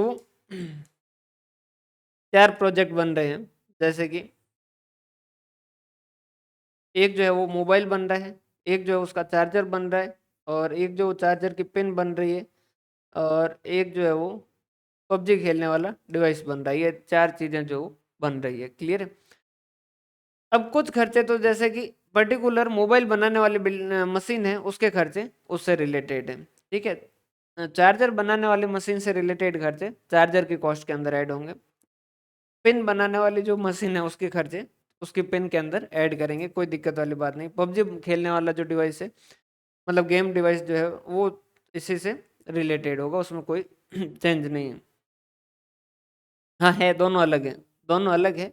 वहां पर जो है हम इसको कॉस्टिंग के अंदर इनको दोनों को अलग करेंगे। क्लियर है? अब इसमें क्या होता है, कुछ खर्चे क्या होते हैं कॉमन होते हैं, कुछ खर्चे क्या होते हैं कॉमन होते हैं। क्लियर है? भाई कुछ तो जो है वो खर्चे कैसे होंगे, कुछ तो है जो वो क्या होते हैं डायरेक्टली रिलेटेड टू प्रोडक्ट। ठीक है, वो तो प्रोडक्ट की कॉस्ट में ऐड होते हैं, उसमें कोई बड़ी बात है ही नहीं भाई। जैसे कि एप्पल सॉरी मोबाइल को बनाने के लिए उसके जो कैमरा वगैरह लेके आने हैं, उसके जो डिवाइस वगैरह लेके आने हैं, वो तो डायरेक्टली उस मोबाइल की कॉस्ट में ऐड होंगे। चार्जर के लिए वो जो प्लास्टिक वगैरह खरीदोगे और जो भी उसके सॉकेट वगैरह खरीदोगे वो डायरेक्ट जो है उससे ऐड होंगे, उसमें कोई दिक्कत वाली बात नहीं। ये इस तरीके से जो डायरेक्टली किसी से रिलेटेड है वो तो क्या करेंगे, उसकी तो कॉस्ट क्या करते हैं, इसकी कॉस्ट कॉस्ट जो क्या करते हैं प्रोडक्ट में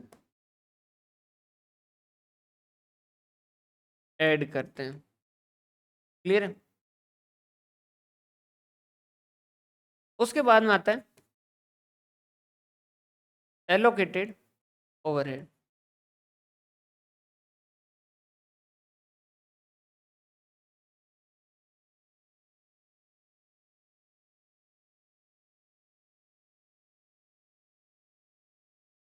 ऐसे खर्चे जिन्हें डायरेक्टली प्रोडक्ट या डिपार्टमेंट से ट्रेस किया जा सके। अगर प्रोडक्ट से है, प्रोडक्ट से रिलेटेड है तो सीधा प्रोडक्ट में ऐड कर दो। अगर कोई प्रोडक्ट से रिलेटेड नहीं है लेकिन जैसे इस वाले डिपार्टमेंट के अंदर जैसे इस डिपार्टमेंट को जो मोबाइल बनाने वाला डिपार्टमेंट है इसका जो मैनेजर है वो अलग से अपॉइंट कर रखा है जो इसके डिज़ाइन वगैरह देखता है, तो वो इस डिपार्टमेंट से रिलेटेड है तो उसका खर्चा जो मोबाइल की कॉस्ट के अंदर ही ऐड होना चाहिए। बिल्कुल जो सीधी सी बात हो गई, कोई दिक्कत वाली बात नहीं। क्लियर। उसके बाद में कुछ ऐसे खर्चे होते हैं जो क्या होते हैं डायरेक्टली रिलेटेड नहीं होते हैं।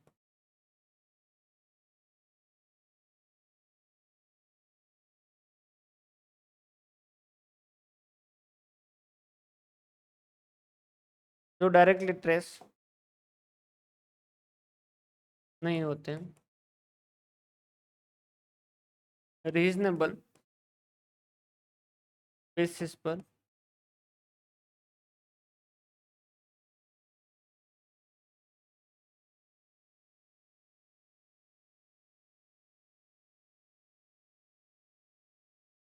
डिपार्टमेंट्स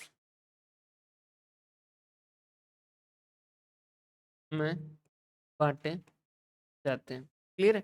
अपोर्शन ओवरहेड जो वो कौन से होते हैं कि भाई ऐसे खर्चे जैसे कि ये चारों की जो है वो लाइट का बिल जो चारों एक ही फैक्ट्री के अंदर और लाइट का बिल जो साथ में आता है, तो उस केस के अंदर उस लाइट के बिल को हम क्या करते हैं कुछ रीजनेबल बेसिस पे, जैसे कि फ्लोर एरिया, इसमें फ्लोर एरिया कितना है, इसमें फ्लोर एरिया कितना है, इसमें फ्लोर एरिया कितना है, इसमें फ्लोर एरिया कितना है, उसके हिसाब से क्या करते हैं बांटते हैं। तो वो क्या कहलाते हैं अपोर्शन ओवरहेड। इसके बाद में एक कॉस्टिंग में और होता है रीअपोर्शन। अगर कोई जैसे सर्विस, इसमें से जैसे चौथा वाला डिपार्टमेंट है जो सर्विस डिपार्टमेंट है, जैसे कि वो जो है काम करता है उसमें कुछ प्रोडक्ट नहीं बन रहा है, एक और डिपार्टमेंट जैसे उन्होंने बना रखा है, ये जो डिपार्टमेंट में कोई प्रोडक्ट नहीं बनता है, इसमें मान लीजिए कैंटीन बना रखा है, इसमें क्या करते हैं ये सारे डिपार्टमेंट के एम्प्लॉय जो वो खाना खाते हैं, तो ये यूं देखे तो कोई प्रोडक्ट बनता नहीं है, तो इसकी भी कॉस्ट जो वो क्या करनी होती है हमें कंसिडर तो करनी होती है भाई। अगर आपने कॉस्ट ऐड नहीं की प्रोडक्ट में तो अल्टीमेटली आप अपने कस्टमर से चार्ज नहीं करोगे, कस्टमर से चार्ज नहीं करोगे तो आपका लॉस हो जाएगा, तो उसको हम क्या कहते हैं रीअपोर्शन कहते हैं। तो अब ये समझिएगा एलोकेटेड ओवरहेड हो गया, अपोर्शनमेंट हो गया या रीअपोर्शनमेंट हो गया, ये क्या है खर्चे तो लग ही रहे हैं। समझ पा रहे बात भाई, ये खर्चे तो लग ही रहे हैं। ये ऐसा नहीं है कि इस प्रोजेक्ट की वजह से नया खर्चा लग रहा है। समझ पा रहे बात, तो ये जो है ये नया खर्चा नहीं लग रहा है, ये वैसे ही लग रहे हैं। इसको जो क्या कर रहे हैं सिर्फ आप बांटने का अलग अलग तरीका है। समझ पा रहे बात, उसको बांटने का अलग अलग तरीका है। तो इस वजह से ये कहते हैं कि भाई ये खर्चा आपके डिसीजन की वजह से, जैसे इसके अंदर जो वो एक नई मशीन यहाँ पर जगह पड़ी थी और यहाँ पर एक आप मशीन जो वो नई लगा दोगे, तो उस केस के अंदर ये भी कुछ फ्लोर एरिया जो घेरेगा, तो लाइट का कुछ खर्चा जो इसमें भी आप अपोर्शन करोगे। समझ पा रहे हो बात भाई, हीटिंग वगैरह जो भी है एक्स्ट्रा जो भी आपके खर्चे वो इसमें भी अपोर्शन करोगे। तो ये कहते हैं अपोर्शन भले ही कर दो लेकिन अल्टीमेटली ये जो टोटल खर्चा है वो तो वो का वही है। समझ आ रही बात, तो इस वजह से इसको क्या किया जाता है कि इसको हम इररिलेवेंट मान के हम क्या करते हैं कंसिडर करते हैं। इनको क्या मानते हैं इररिलेवेंट कॉस्ट है और इनको कंसिडर नहीं करते। समझ पा रहे हो बात भाई? जैसे ये 4 डिपार्टमेंट थे, 1 2 3 और 4, ये 4 डिपार्टमेंट जो वो चल रहे थे। अब एक नई मशीन और लगा के कुछ और चीजें जो बना रहे हो आप, ठीक है। तो उस केस के अंदर उसकी मशीन जो वो यहाँ रख दी गई, तो ओवरऑल जो भी खर्चा होगा वो क्या करेंगे, उसके डिपार्टमेंट वाइज हिसाब से बांटेंगे। तो ये जैसे आपने एक छोटा सा नया डिपार्टमेंट बना दिया, तो उस डिपार्टमेंट में भी बांटोगे, लेकिन अल्टीमेटली आपके इलेक्ट्रिसिटी का खर्चा तो वही है। अगर कुछ ऐड होगा तो फिर उसको क्या करेंगे हम, जरूर से जो है वो कंसिडर करेंगे। जैसे अगर इसको लगाने की वजह से आपको कुछ एक्स्ट्रा पे करना पड़ रहा है, यहाँ पर इसको डिपार्टमेंट बनाने की वजह से अगर कुछ एक्स्ट्रा पे करना पड़ रहा है, तो उसे हम क्या करें, कंसिडर करें। अल्टीमेटली कहने का सीधा सीधा मतलब ये है कि अगर आपके डिसीजन की वजह से या आपके इस जो प्रोजेक्ट नया वाला लगा रहे हो, इस प्रोजेक्ट की वजह से आउटफ्लो हो रहा है तो कंसिडर करो। अगर इस प्रोजेक्ट की वजह से आउटफ्लो नहीं हो रहा है तो उसे कंसिडर करने की जरूरत नहीं है। वो यूं ही हो रहा था, और अब क्योंकि ये नया आ गया तो इसमें भी बांट रहे हो, तो फिर उस केस के अंदर जो करने से कोई मतलब नहीं है। समझ पा रहे हो बात? तो ये जो है वो सीधा सीधा इसका लॉजिक है। यहां तक में कोई डाउट हो तो बता दीजिए।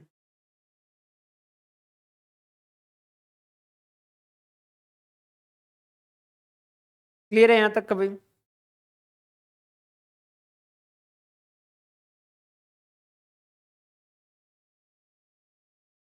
कोई डाउट हो यहां तक का तो बता दीजिए भाई, क्या क्लियर है?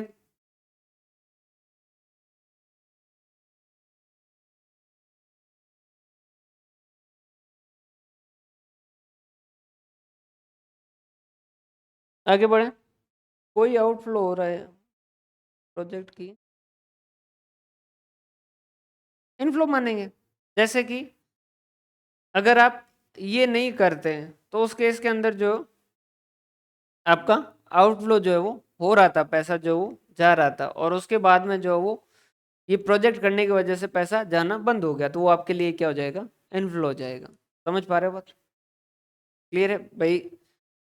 ये नहीं करो अगर प्रोजेक्ट, और उससे पहले जो क्या होता, ये जो पैसा जा रहा था आपका कुछ, और इसको करने की वजह से जो क्या हो रहा है, आपका पैसा जाने से बच जाए, तो वो एक एज गुड एज इनफ्लो है। जैसे क्या होता है, यहाँ पर हम जो है ऐसा नहीं कहते कि भाई मशीन जो है वो, मशीन से जो है वो हमें कैश इनफ्लो सिर्फ उसकी सेल क्वांटिटी बढ़ा के जो नहीं दे सकता, मतलब वो एक ही तरीका नहीं है। अगर कोई मशीन ऐसी है जो आपके जैसे पेन जो वो 5 रुपए में बन रही थी उसको 3 रुपए में बनाए, तो भी ये 2 रुपए का उसका एक क्या माना जाएगा, इनफ्लो माना जाएगा। क्योंकि जो पेन 5 रुपए में बना रहे थे वो अब अगर 3 रुपए में बन रही है, तो ये भी 2 रुपए का क्या है, हमारे लिए एक तरीके से उस मशीन के द्वारा जनरेट किया गया इनफ्लो है।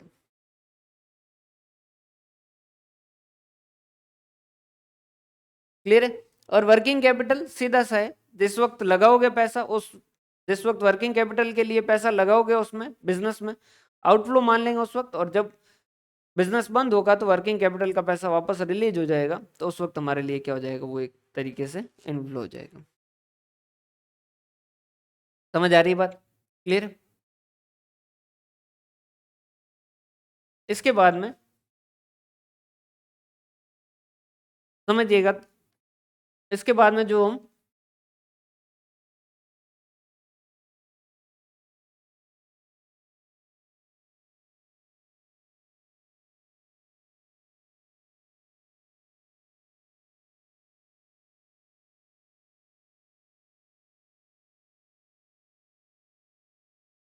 कैपिटल बजटिंग टेक्निक्स, बिल्कुल सिंपल सा समझिएगा, बिल्कुल आसान सी जो वो टेक्निक्स है, बिल्कुल आसान सी टेक्निक्स है। जो सारी टेक्निक्स है उनको मेनली दो हिस्सों में बांटते हैं हम। उनको हम मेनली क्या करते हैं, दो हिस्सों में बांटते हैं। कौन कौन सी? पहली जो वो, इसे कहते हैं, सॉरी, ट्रेडिशनल और नॉन डिस्काउंटेड।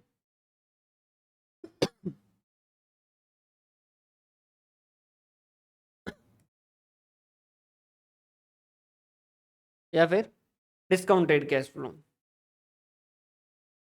ट्रेडिशनल या नॉन डिस्काउंटेड के अंदर तीन है आपके।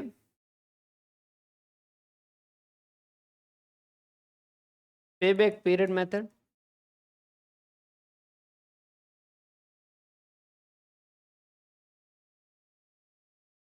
पे बैक, रेसिप्रोकल और आपका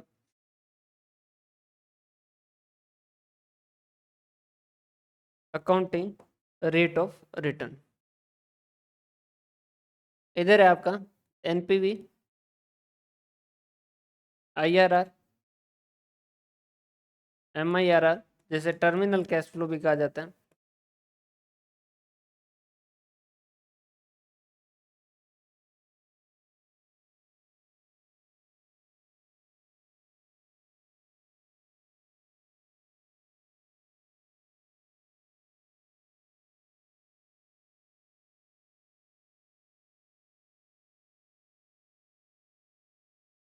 या benefit cost,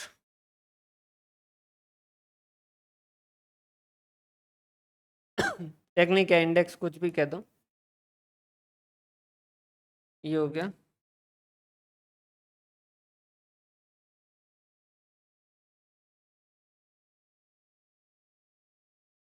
discounted pay back, और कोई तो नहीं बच रही भाई टेक्निक। यही है।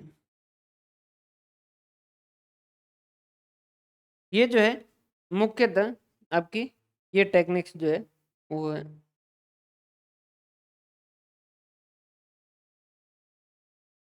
देखो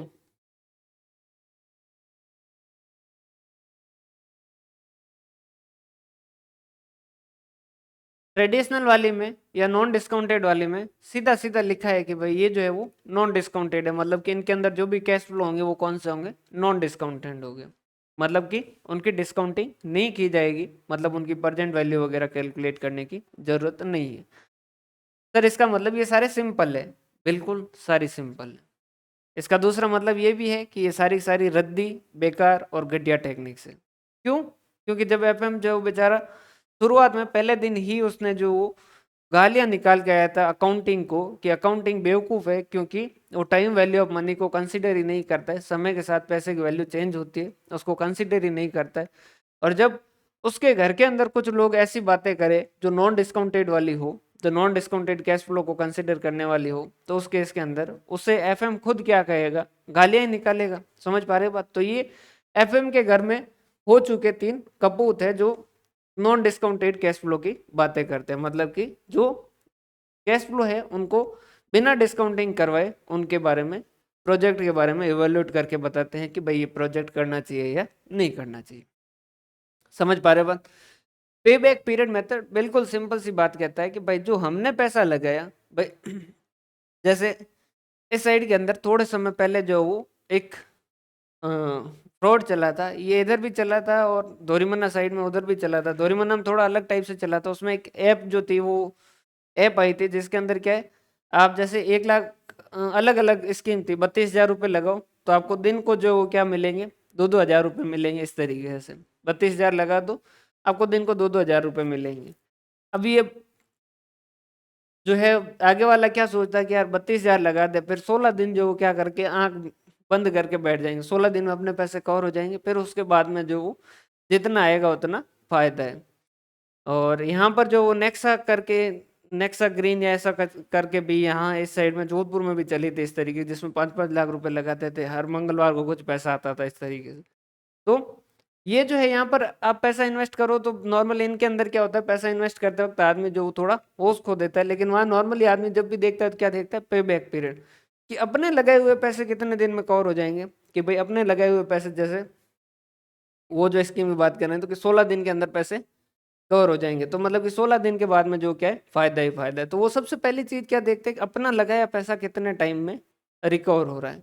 हालांकि आप ऐसे स्कीम में मत पड़िएगा, क्योंकि दोनों ही जगह जो दोनों बहुत सारे लोगों ने घाटा खाया। हमारे जो बिजली घर के अंदर वो जो लाइन मैन वगैरह लगे हुए थे, तो वो मैं शुरू से रहा हुआ हूँ बिजली घर में ही रहा हूँ, पापा की पोस्टिंग वहीं रही है, तो मैं जो लाइन मैन वगैरह थे उन शुरुआत के अंदर अच्छा खासा पैसा आने लग गया था, दिन के अंदर 30-30 हज़ार वगैरह आने लग गए थे। तो वो हाँ 21 दिन में पैसा डबल टाइप की, तो मतलब उन्होंने एक तरीके से वहां आना बंद कर दिया।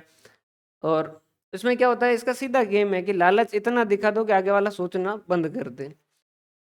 मैं भी 2-3 बार गया, मेरे को भी कहा कि पैसा लगा दो सर, मैंने कहा कि नहीं, अपने जो है वो आ रहे हैं वो ठीक है। उन्होंने फिर लोन लिया, घर जो उनके 2 लाइनमैन थे दोनों, घर के अंदर जितनी ज्वेलरी थी वो अडाने रख के पैसा लिया, उसमें लगाया, और लगाने के शायद 9 लाख रुपए लगाए थे उन्होंने। 9 लाख मतलब कि आप जो है वो समझ लीजिए 4th ग्रेड जो है उनके हिसाब से 2-3 साल की कमाई है। उतना पैसा लगाया, उसके तीसरे दिन जो है वो पैसा पूरा डूब गया। रातों रात ऐप जो वो बंद हो गई। यहाँ जोधपुर के अंदर जो नेक्सा वगैरह करके जो है ये गई, यहाँ पर जोधपुर के आसपास के गांव जो है उनके अंदर जो हुआ वो अच्छा खासा पैसा जो वो लूट के गई। क्लियर। तो ये जो है वो पे बैक पीरियड मेथड जो है वो ये क्या कहता है कि जितना पैसा लगाया है, हाँ करते हैं इसमें सीधा सा हिसाब है भाई, आगे वाले का सीधा हिसाब है। वो क्या करते हैं इसमें बहुत, मतलब इतना दिखा दो उनको कि फिर आगे वाला जो वो सोचना बंद कर दे। क्लियर है। आदमी सीधी सी बात सोचता है कि यार ठीक है 16 दिन जो है वो लगा देते हैं, 16 दिन में अगर आ गए तो 16 दिन के बाद वो 105 दिन आने का बताते हैं, फिर तो क्या फायदा ही फायदा, फायदा ही फायदा है। और फिर क्या एक में जैसे आ जाते हैं ना, मेन सबसे बड़ी समस्या ये है कि जैसे 32,000 रुपये आपने लगाए, 32,000 पूरे कवर हो गए, फिर जो आप क्या करते हो वो 32,000 आ गए वो, और ये 32,000 मिला के 64,000 पूरे के पूरे जो क्या करते हैं इन्वेस्ट करते हैं। फिर 64,000 से ज्यादा जितने अल्टीमेटली जो कंपनी होती है वो फायदे में ही रहती है। पेबैक पीरियड मेथड क्या कहता है, जो आपने पैसा लगाया वो पैसा आप कितने दिन में कवर कर सकते हो। अगर आपका कैश फ्लो, यहाँ पर भी प्रॉफिट नहीं देखना है, कैश फ्लो ही देखना है, इन दोनों में कैश फ्लो ही देखना है, सिर्फ प्रॉफिट जो वो सिर्फ इसी में है, बाकी इन दोनों में देखनी कैश फ्लो ही है। ये मतलब घटिया है लेकिन इतने भी नहीं है कि प्रॉफिट के बारे में बात करें, क्योंकि ये मेनली 2 चीज़ों के बारे में गालियां देके आया था अकाउंटिंग को। एक तो प्रॉफिट के बारे में कि प्रॉफिट वाला जो है वो बेकार कॉन्सेप्ट, और टाइम वैल्यू ऑफ मनी। तो ये टाइम वैल्यू ऑफ मनी को तो कंसीडर नहीं करते, लेकिन करते कैश फ्लो को कंसीडर है। ये जो है ये नालायक है, ये जो है वो कैश फ्लो को भी नहीं करता, उसकी जगह जो है वो प्रॉफिट को कंसीडर करता है, और उसके अलावा टाइम वैल्यू ऑफ मनी को भी नहीं करता है। समझ पा रहे हो बात?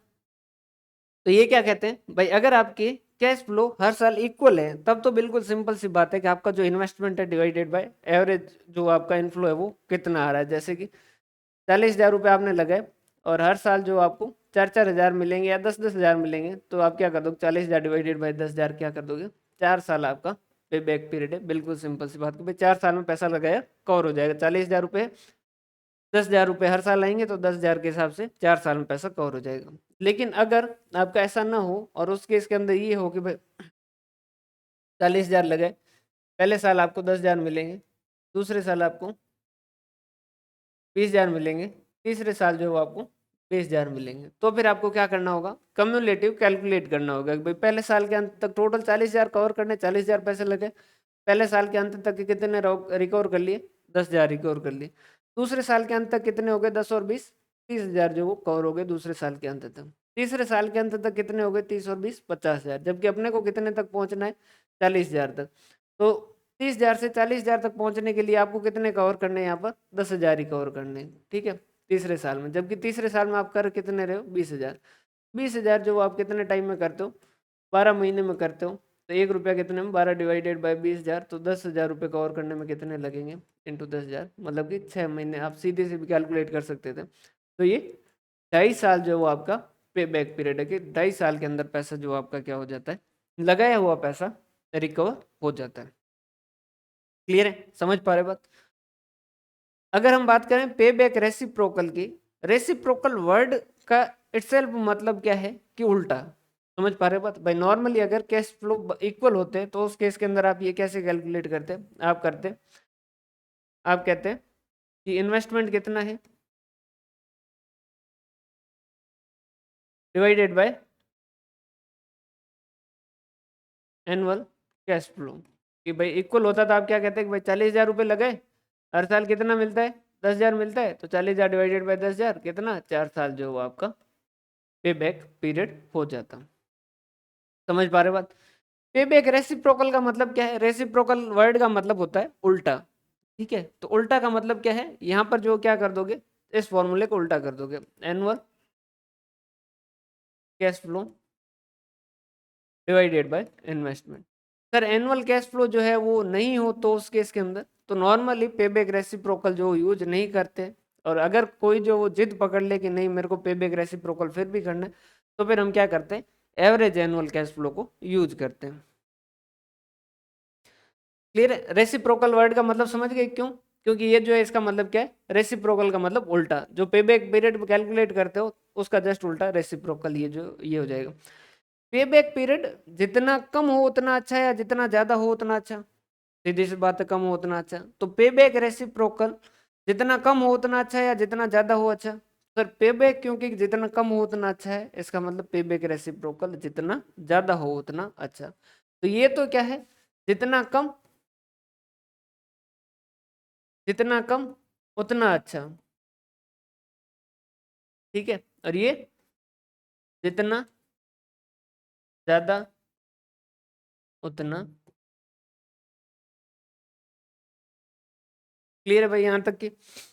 और पेबैक रेसिप्रोकल जो है, ये जो रेट बताता है, ये रेट एक तरीके से अप्रोक्सीमेट रेट जो वो रहती है आईआरआर की, ठीक है। तो ये पेबैक रेसिप्रोकल जो रेट बताता है ना, वो कुछ हद तक जो वो आईआरआर के जैसा काम करता है। हालांकि पूरी तरीके से आईआरआर तो नहीं है, लेकिन उसकी फर्स्ट कॉपी मान सकते हो। जो एग्जैक्ट आईआरआर आएगी वो तो एग्जैक्ट आईआरआर जो कैलकुलेट करोगे वही आएगी।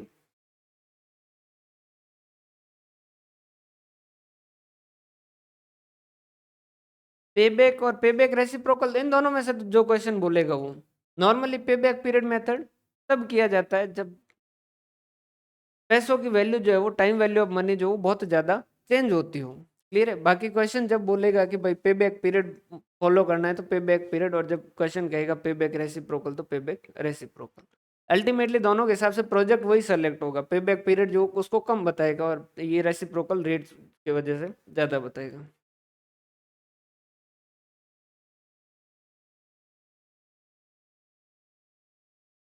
क्लियर है? समझ पा रहे हैं बात भाई यहां तक का? क्लियर है? इसके बाद में आता है आपका अकाउंटिंग रेट ऑफ रिटर्न। अब अकाउंटिंग रेट ऑफ रिटर्न जो है ना, ये जो है अगर सबसे घटिया और सबसे बेकार मेथड जो है वो कहेंगे तो इसको कहेंगे। अगर इन सब में से रीजन क्या है, एक तो ये कैश फ्लो जो है उसको कंसिडर ना करके इसने क्या कर दिया, अकाउंटिंग प्रॉफिट को इस्तेमाल कर दिया,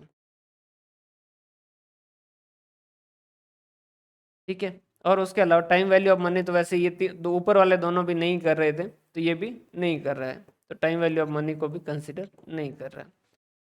ये कैसा होगा, नॉर्मली जैसे आपकी जो NP sorry NP rate, net profit rate जो कैलकुलेट करते हो ना, वैसा वैसा होगा। तो आप इसमें क्या करोगे, इसमें कैसे कैलकुलेट करोगे कि आपकी एवरेज प्रॉफिट पर एनम, हर साल जो एवरेज प्रॉफिट कितना होता है, एवरेज प्रॉफिट समझिएगा, average profit, average cash flow नहीं, बाकी हर जगह जो कैश फ्लो सिर्फ एक यही है जो एवरेज प्रॉफिट इस्तेमाल करता है।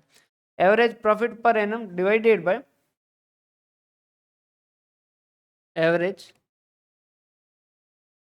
इन्वेस्टमेंट। अब यहाँ एवरेज इन्वेस्टमेंट का मतलब समझिएगा, एवरेज इन्वेस्टमेंट का जो है थोड़ा सा मतलब जो है यहाँ पर समझिएगा, एवरेज इन्वेस्टमेंट कैसे है, समझिएगा। जैसे आपने प्रोजेक्ट के अंदर 1 लाख रुपए लगाए, प्रोजेक्ट आपका मान लीजिए 5 साल चलेगा, 5 साल बाद इस प्रोजेक्ट से सालवेज वैल्यू मतलब कि 20,000 रुपये लास्ट के अंदर जो है इससे कवर हो जाएंगे। क्लियर है? और इसके अलावा इस प्रोजेक्ट के अंदर जो 30,000 रुपये आपको वर्किंग कैपिटल के लगाने हैं। ध्यान से समझिएगा एवरेज इन्वेस्टमेंट का फॉर्मूला कैसे बना, देखो ये एक प्रोजेक्ट है जिसके अंदर शुरुआत के अंदर हमें 1 लाख रुपए लगाने हैं।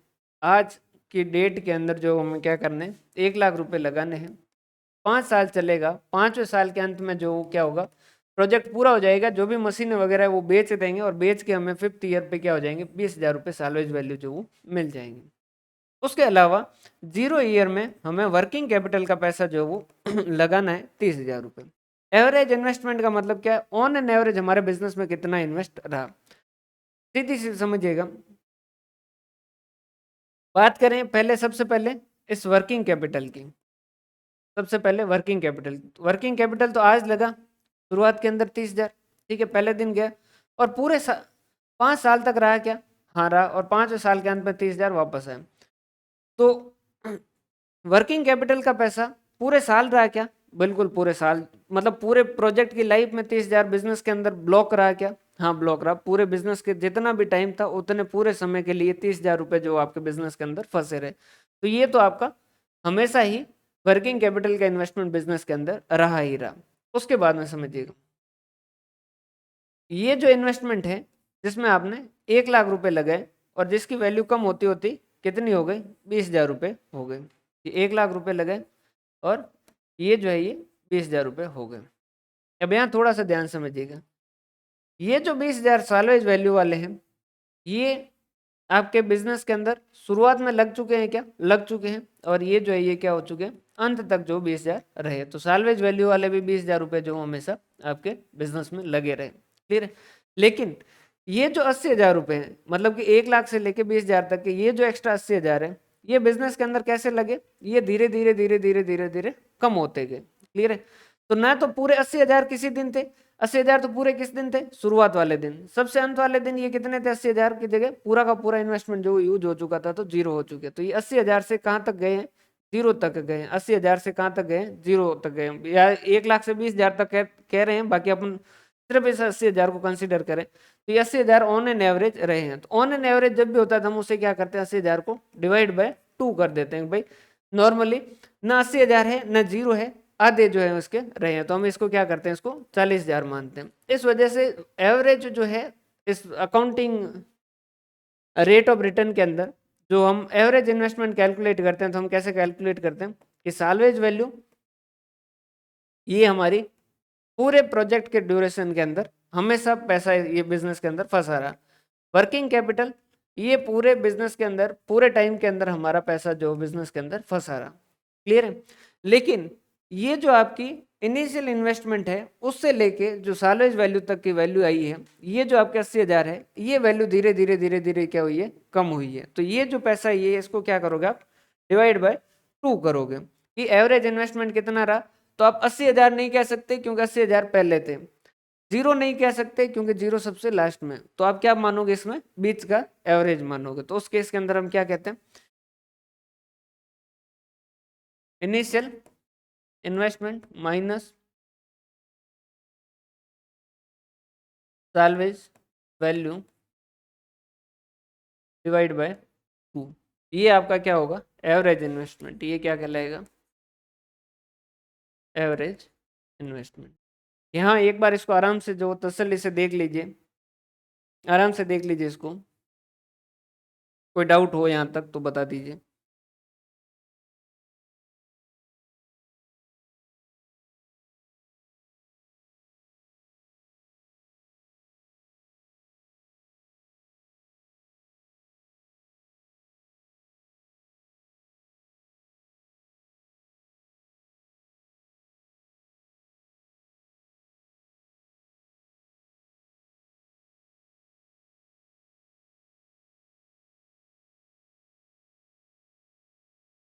भाई ये एक बार वापस देख लीजिए, इसमें कोई डाउट हो तो बताइए।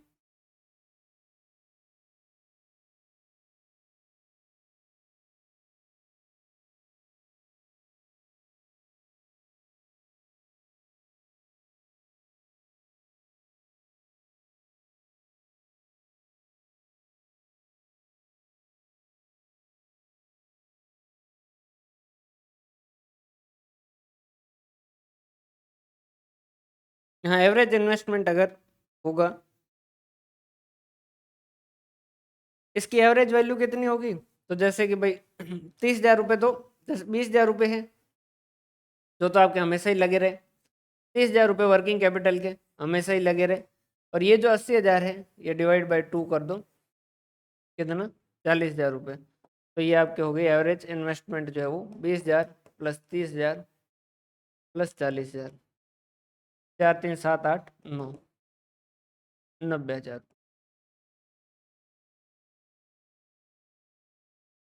बिल्कुल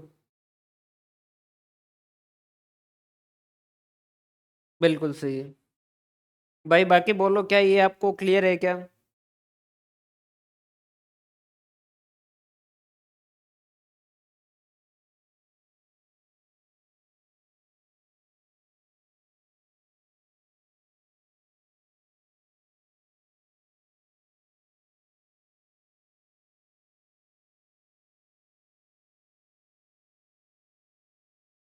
देखो इस अकाउंटिंग रेट ऑफ रिटर्न को पूरे को वापस देख लेते हैं। अकाउंटिंग रेट ऑफ रिटर्न क्या कहता है कि मेरा नाम क्योंकि अकाउंटिंग रेट ऑफ रिटर्न है, तो मैं पहली बात तो कैश फ्लो नहीं अकाउंटिंग प्रॉफिट कंसीडर करूंगा। हमने कहा ठीक। टाइम वैल्यू ऑफ मनी मैं कंसीडर नहीं करूंगा। हमने कहा ठीक, मानी तुम्हारी बात। फिर उसने कहा कि हमने कहा कि अकाउंटिंग रेट ऑफ रिटर्न है क्या, तो उन्होंने कहा कि नॉर्मली अकाउंटिंग प्रॉफिट कितना कमाते हैं। हमने कहा कि कितना कमाते कैसे पता करेंगे, तो उन्होंने कहा कि एवरेज प्रॉफिट पर एनम कितना, जैसे पहले साल प्रॉफिट 15,000 है, दूसरे में 20,000 है, तीसरे में 15,000 है, चौथे में 40,000 है। तो उन्होंने कहा कि इसका एवरेज ले लो। हमने कहा कि ये चौथे साल का है, ये पहले साल का कोई फर्क नहीं पड़ेगा। उन्होंने कहा कि मैं time value of money consider नहीं करता, सीधा सीधा जो चुपचाप एवरेज कर दो। हमने कहा ठीक है एवरेज कर लो, ये इसने प्रॉफिट का एवरेज किया। उसने कहा कि डिवाइड बाय कर दो एवरेज इन्वेस्टमेंट की, इस बिजनेस के अंदर ऑन एन एवरेज कितना पैसा ब्लॉक रहा। हमने कहा वो कैसा पता करें, तो उन्होंने कहा देखो सिंपल है। अगर जैसे आपके बिजनेस जो है उसके अंदर ये स्थिति है कि भाई वर्किंग कैपिटल का आपको 30,000 रुपये लगाना है, 1,00,000 रुपए आप बिजनेस के अंदर लगाओगे और जब बिजनेस पूरा होगा तो मान लीजिए 20,000 रुपये आपको वापस रिकवर हो जाएंगे। तो हमने कहा कि फिर इसमें आप कहना क्या चाहते हो, तो उन्होंने कहा देखो वर्किंग कैपिटल तो आप आज लगाओगे पहले दिन, और जब प्रोजेक्ट पूरा होगा उस दिन आपको ये वापस पैसा कवर होगा। तो ये 30,000 तो आपके बिजनेस के अंदर जो वो ब्लॉक रहेंगे पूरे बिजनेस के पीरियड में, तो ये 30,000 तो हमेशा ही आपके इन्वेस्टमेंट में ऐड हुए ही है और ये तो जुड़े ही रहने चाहिए। हमने कहा बिल्कुल ठीक, सिंपल बात। उन्होंने कहा कि ये जो 20,000 रुपये है इस वाले में थोड़ा समझिए। हमने कहा कैसे, तो उन्होंने कहा कि ये जो इन्वेस्टमेंट है, ये इस इन्वेस्टमेंट में आप 1,00,000 रुपए पहले लगाते हो और ये इन्वेस्टमेंट की वैल्यू कम होती होती कहाँ तक पहुंच जाती है, 20,000 तक पहुंच जाती है। 1,00,000 रुपए आपने बिजनेस के अंदर लगाए और इसकी वैल्यू जो कम होती होती कहाँ तक पहुंच गई, 20,000 तक पहुंच गई। तो उन्होंने कहा ये जो 20,000 है ये आपके पूरे बिजनेस में लगे रहेंगे शुरुआत से लेके लास्ट तक। ये 1,00,000 में से ये 20,000 तो हमेशा लगे रहेंगे। ये 80,000 जो है ये वैल्यू कम होती जा रही है, मतलब कि 80,000 वैल्यू जो क्या हो रही है 1,00,000 से 20,000 में जा रही है, मतलब कि 80,000 रुपए की वैल्यू कम हो रही है। बाकी 20,000 तो आपके लास्ट में भी बिजनेस में वैल्यू है, मतलब कि शुरुआत में भी ये 20,000 तो थे और ये लास्ट तक है ये 20,000 तो होंगे। बाकी बचे ये 80,000 जो ये क्या है, एक दिन 80,000 लगे थे और एक दिन कम होते होते ये कहाँ तक पहुंच गए, जीरो। जीरो कौन से, ये 20,000 हटा के बाकी के जो 1,00,000 में से 20,000 हटा के बाकी के 80,000 है। ये 80,000 लगे थे, इनकी वैल्यू कम होती होती जीरो तक पहुंच गई। तो ये 20,000 आपके हमेशा लगे रहे। हमने कहा ठीक है। तो उन्होंने कहा कि इस 20,000 को भी आप ऐड कर दो। तो सैलवेज वैल्यू और वर्किंग कैपिटल ये तो आपके पूरे बिजनेस के अंदर रहे, लेकिन जो आपकी वैल्यू में कमी आई है, जो आपकी वैल्यू में कमी आई है उसको क्या करना होगा, आपको डिवाइड बाय 2 करना होगा। नॉर्मली हम एवरेज कैपिटल कैसे कैलकुलेट करते हैं, अगर अकाउंटिंग में बाकी कई जगह एवरेज कैपिटल कैलकुलेट करते हैं तो हम क्या करते हैं, सीधा करते हैं opening plus closing divide by 2, ऐसा सिंपल सा करते हैं। क्लियर है। लेकिन यहाँ पर आपको इस तरीके से करना है। अब आपने ये सारी चीजें सीखी, लेकिन क्वेश्चन की इन्फॉर्मेशन यही है कि सिर्फ ओपनिंग और क्लोजिंग ही दे रखा है। तो उस केस के अंदर जो आपको क्या करना पड़ेगा, ये मतलब सैलवेज वैल्यू वगैरह ऐसा कुछ भी नहीं दे रखा है, तो उस केस के अंदर ओपनिंग और क्लोजिंग कैपिटल दे दे, इस तरीके से दे दे, तो उस केस के अंदर फिर आपको कुछ चेंज भी करना पड़ सकता है, जो कि अपन आगे बात करेंगे। लेकिन अभी जो है वो अपना मेन इस मेथड ने क्या बताया, ये बताया कि भाई वर्किंग कैपिटल आपकी हमेशा लगी रहेगी तो उसे पूरी कंसिडर करना है। टर्मिनल वैल्यू जितनी है वो हमेशा लगी रहेगी, उसे आपको क्या करना, पूरी तरीके से कंसिडर करना। बाकी जो वैल्यू में कमी आ रही है वो जो है वो क्या है, ऑन एन एवरेज है, तो उसे क्या कर दो, डिवाइड बाय 2 कर दो। तो उस हिसाब से जो है एवरेज इन्वेस्टमेंट का फॉर्मूला बना कि भाई सैलवेज वैल्यू हमेशा रहेगी, वर्किंग कैपिटल हमेशा रहेगी, बाकी initial investment minus salvage value जो भी है डिवाइड बाय 2 कर दो।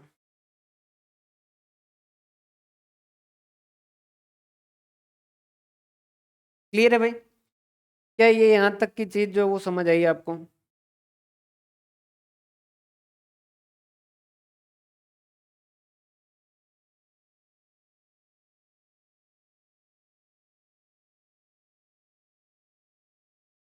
क्लियर है। तो ये तो हुए 3 मेथड, जो कि मेथड है लेकिन इनके विचारों की इतनी इसमें इज्जत जो है वो है नहीं, क्योंकि ये टाइम वैल्यू ऑफ मनी को कंसिडर नहीं करते। फिर ये वाले मेथड है, इन्होंने कहा कि हम टाइम वैल्यू ऑफ मनी को कंसिडर करेंगे। हमने कहा बताओ आप क्या कहना चाहते हो, तो इन्होंने कहा कि एनपीवी मेथड है सबसे पहले। इसने कहा बिल्कुल सिंपल सी बात कहता हूं मैं तो, कि मेरे को ज़्यादा जो पंचायती करने से मतलब नहीं। हमने कहा बताओ, तो उन्होंने कहा कि एनपीवी का मतलब है नेट प्रेजेंट वैल्यू मेथड, कि भाई जो भी कैश इनफ्लो है और जो भी कैश आउटफ्लो वो अलग अलग समय पे है, उन सब की क्या करो आप प्रेजेंट वैल्यू कैलकुलेट कर दो, आज की वैल्यू कैलकुलेट कर दो। हमने कहा जैसे कि आपने जैसे कोई प्रोजेक्ट किया, उसमें शुरुआत के अंदर 1 लाख रुपए लगे, 0 ईयर के अंदर जो वो आपके 1 लाख रुपए लगे, पहले, दूसरे, तीसरे, चौथे और पांचवें।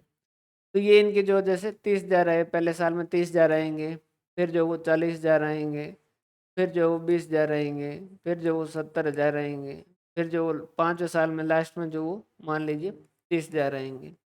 ये कैश फ्लो हर साल के कैलकुलेट कर दीजिए, ये इसमें एवरेज इन्वेस्टमेंट। और लास्ट के अंदर जैसे इसमें 1 लाख की मशीन खरीदोगे और 30,000 20,000 की मान लीजिए आप वर्किंग कैपिटल में पैसा लगाओगे, तो उस केस के अंदर ये कितना हो जाएगा, शुरुआत में 1,20,000 जाएंगे और लास्ट के अंदर वो 20,000 वापस रिकवर हो जाएंगे, तो ये आपके पैसे रिकवर हो गए। अब पहले तो कैश फ्लो कैलकुलेट कर लो। हमने कहा ठीक। तो आपने कहा कि भाई 0 ईयर में 1,20,000 जाएंगे टोटल, और जो 30, 40, 20 और 70 और ये 50 ये पैसा मिलेगा। हमने कहा ठीक। इसके बाद में क्या करें, तो उन्होंने कहा यार ये जो सारे कैश फ्लो ना ये अलग अलग समय पे पड़े हैं। ये 0 ईयर पे पड़ा है, ये 1st ईयर पे पड़ा है, ये 2nd ईयर पे पड़ा है, ये 3rd ईयर पे पड़ा है, ये 4th ईयर पे पड़ा है, ये 5th ईयर पे पड़ा है। इन सब की क्या करो, प्रेजेंट वैल्यू कैलकुलेट करो, इनकी आज की वैल्यू कैलकुलेट करो। हमने कहा कैसे, तो इसमें क्या कर दो आप डिवाइड कर दो 1 + r⁻1। पहले साल के अंत में एक बार भाग दोगे तो 0 ईयर में आ जाएगा।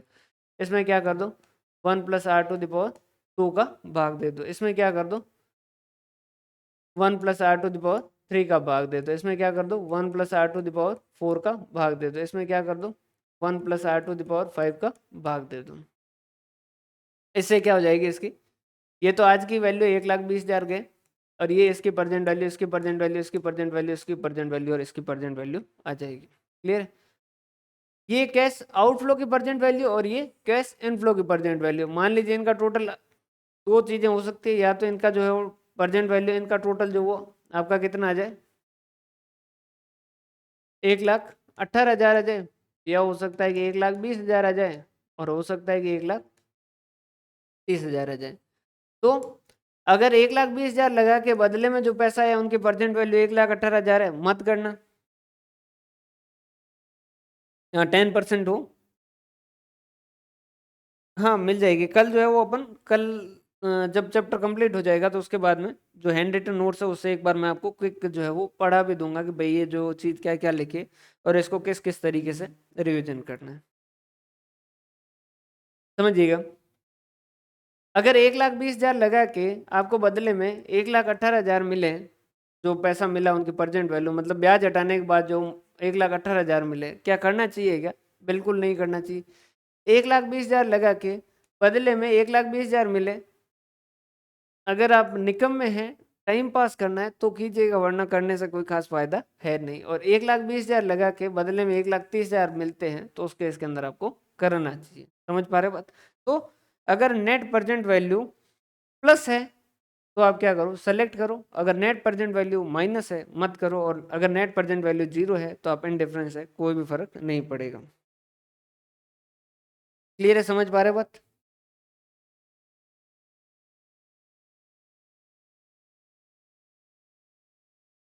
एनपीवी पॉजिटिव हो तो ही काम की। क्लियर। अब देखो दो वर्ड जो है वो आते हैं, एनपीवी को कहा जाता है ये एक एब्सोल्यूट मेजर है, और आईआरआर जो है इसको कहा जाता है ये एक रिलेटिव मेजर है। रिलेटिव मेजर कौन से होते हैं, जो क्या करते हैं कंपैरिजन में काम आते हैं, जो परसेंटेज वगैरह के रूप में आपको आंसर देते हैं, तो वो क्या कहलाते हैं रिलेटिव मेजर, मतलब कि आप उनका कंपैरिजन किसी और के साथ कर सकते हो। जबकि एनपीवी जो है वो क्या रिलेटिव मेजर है या एब्सोल्यूट मेजर है, क्या ये आपको परसेंटेज में आंसर देगा या ये एडजेक्ट अमाउंट देगा। ये आपको एडजेक्ट अमाउंट देगा कि ये प्रोजेक्ट करोगे तो आपको 2,000 का फायदा होगा, ये प्रोजेक्ट करोगे तो 2,000 का नुकसान होगा या 3,000 का नुकसान होगा। तो ये एक तरीके से आपका क्या है एब्सोल्यूट मेजर। स्टेट्स के अंदर इसको बहुत ज़्यादा पढ़ा जाता है कि भाई एब्सोल्यूट मेजर क्या होता है, जो आपको एडजेक्ट अमाउंट बताएगी भाई इतना नफा या इतना नुकसान। तो ये क्या करेगा आपको एग्जैक्ट बताएगा कि इतने का आपको नेट प्रेजेंट वैल्यू पॉजिटिव मिलेगी और इतनी जो है वो नेगेटिव मिलेगी। समझ पा रहे हो बात? बिल्कुल सही बता रहे हो मैं। क्लियर है? तो ये क्या हो जाएगा आपका एक तरीके से एब्सोल्यूट मेजर हो जाएगा। आईआरआर जो है वो क्या कहता है? आईआरआर कहता है कि इसको थोड़ा सा अलग तरीके से करता है। आईआरआर कहता है कि भाई एक काम करो, आपके पहले जो कैश फ्लो आपने कैलकुलेट कर लिए थे क्या? हमने कहा जी सर जस्ट अभी किए थे। उन्होंने कहा लो उनको रखो इधर। 0 ईयर में सर थे हमारे 1,20,000, पहला, दूसरा, तीसरा, चौथा, पांचवा।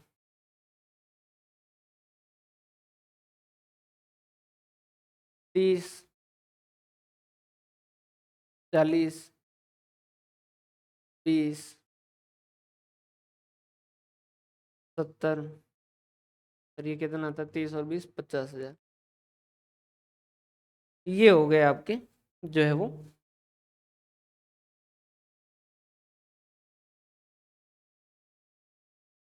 क्लियर है? हम्म। अब जो है हमने पूछा कि आईआरआर क्या है, तो उन्होंने कहा कि आईआरआर जो है वो इंटरनल रेट ऑफ रिटर्न है। हमने कहा मतलब, उन्होंने कहा कि ये वो रेट है जिससे present value of cash inflow जो है वो present value of cash outflow के बराबर हो जाए।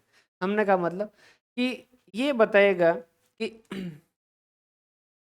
ये जो है इनको किस रेट से डिस्काउंटिंग किया जाए, सारों को, इन सारे कैश फ्लो को किस रेट से डिस्काउंटिंग किया जाए ताकि ये जो है ये क्या बन जाए, इन सब की वैल्यू जो टोटल मिला के कितने के बराबर बन जाए? 1,20,000 के बराबर बन जाए। वो जो रेट है उस रेट को हम क्या कहेंगे? आईआरआर कहेंगे। इस रेट को जिस रेट से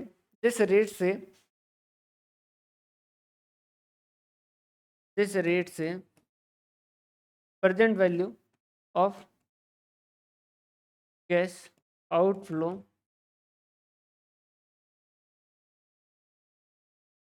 present value of cash inflow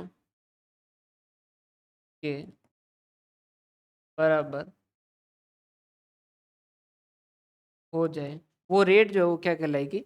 IRR, internal rate of return. समझिएगा इंटरनल रेट ऑफ रिटर्न का मतलब क्या है। जैसे ये आपकी 15% कि भाई 15% से अगर आप इनके डिस्काउंटिंग करो तो ये क्या हो जाएंगे? इन सब की प्रेजेंट वैल्यू जो कितनी हो जाएगी? 1,20,000 के बराबर जो वो हो जाएगी। मतलब क्या है कि इन सब के अंदर ये जो पैसा आपका बन रहा है, इनके अंदर जो आपको रिटर्न कितना मिल रहा है? 15%। अगर ये 15% से आपके डिस्काउंटिंग करने पर जीरो होता है, इसका मतलब आपका रिटर्न का परसेंटेज कितना है? 15% है। मतलब कि आप इस प्रोजेक्ट से कितना कमा रहे हो? 15% जो कमा रहे हो। क्लियर है? समझ पा रहे हो बात? इसका मतलब क्या है? आप इस प्रोजेक्ट से कितना कमा रहे हो? 15% का रिटर्न जो कमा रहे हो। प्रोजेक्ट को सेलेक्ट करें या नहीं करें, तो प्रोजेक्ट को सेलेक्ट करें या नहीं करें तो ये जो है, एक तो ये तो रिटर्न हो गया। अब जो है रिटर्न का अगेंस्ट में क्या देखेंगे? एक्सपेक्टेड रेट ऑफ रिटर्न अगर है, हमारी क्वेश्चन देता है कि भाई एक्सपेक्टेड रेट ऑफ रिटर्न आपकी इतनी है, कि हम जो है वो उम्मीद कर रहे थे 12%, तो 12% से अगर ज़्यादा है तो सेलेक्ट कर दो। अगर हम उम्मीद कर रहे तो 16% और ये 15% दे रहा है तो नहीं करो सेलेक्ट।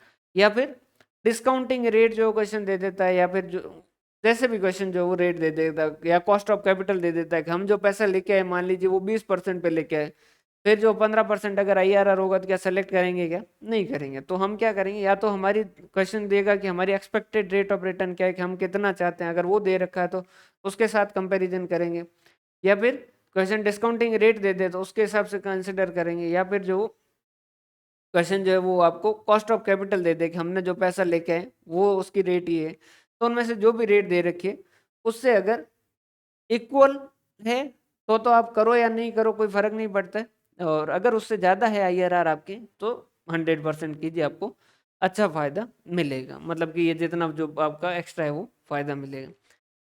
एनपीवी और आईआरआर दोनों बीच में आपस में लड़ गए। अब एनपीवी और आईआरआर के अंदर क्या होता है? वैसे तो जो प्रोजेक्ट एनपीवी सेलेक्ट करवाएगा वही प्रोजेक्ट जो वो आईआरआर भी सेलेक्ट करवाएगा। नॉर्मली ऐसा ही होना चाहिए, क्योंकि दोनों जो एक ही तरीके से बात कर रहे हैं भाई, एक रिलेटिव टर्म में बात कर रहा है, एक एब्सोल्यूट टर्म में बात कर रहा है। लेकिन इन दोनों में भी जो है वो कभी कभी तकरार हो जाती है, दोनों अलग अलग आंसर देते हैं। तो वो किस वजह से देते हैं वो भी अपन डिस्कस करेंगे। उससे पहले जो इस आईआरआर की एक बड़ी समस्या है, समझिए, आईआरआर की एक तो समस्या ये है कि ये जब नॉन कन्वेंशनल कैश फ्लो होते हैं ना, तो उस केस के अंदर ये थोड़ी सी दिक्कत दे देता है। नॉन कन्वेंशनल कैसे, कि जैसे नॉर्मली क्या होता है, एक बार आउटफ्लो होगा और उसके बाद में सीरीज ऑफ इनफ्लो होगा। आपने एक मशीन लगाई और उसके बाद में उस मशीन से सीरीज ऑफ इनफ्लो होगा, तो इसे हम क्या कहते हैं, कन्वेंशनल कैश फ्लो। ये होता है तब तो आईआरआर जो है वो ठीक है। कुछ होते हैं नॉन कन्वेंशनल, कि भाई पहले आउटफ्लो हुआ, फिर 2 साल इनफ्लो हुआ, फिर वापस आउटफ्लो होगा, फिर इनफ्लो होगा, फिर वापस आउटफ्लो होगा, तो उसे हम कहते हैं नॉन कन्वेंशनल। कन्वेंशनल वो है कि जिसके अंदर एक आउटफ्लो जो है उसके पीछे सीरीज ऑफ इनफ्लो होती है, और नॉन कन्वेंशनल जो है जिसमें कभी आउटफ्लो होता है कभी इनफ्लो होता है। तो जब नॉन कन्वेंशनल होता है तो आईआरआर जो कैलकुलेशन जो उसमें थोड़ी एरर आ जाते हैं। कभी कभी ऐसा भी हो जाता है कि दो जो है वो आईआरआर कैलकुलेट हो। और उसके अलावा आईआरआर की सबसे बड़ी समस्या क्या है, रिलेटिव मेजर तो है, उसके अलावा एक बहुत बड़ी समस्या ये है कि इसमें एक री इन्वेस्टमेंट एजम्पशन होती है।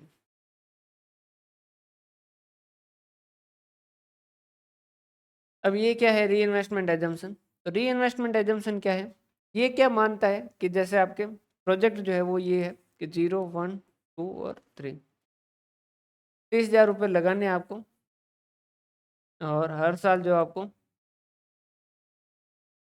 15-15 हज़ार मिलेंगे, 3 साल, 15,000, 15,000 और 15,000। क्लियर है। तो आपकी आईआरआर जो है वो कैलकुलेट करोगे तो कितना आएगा, कैलकुलेटर है क्या भाई,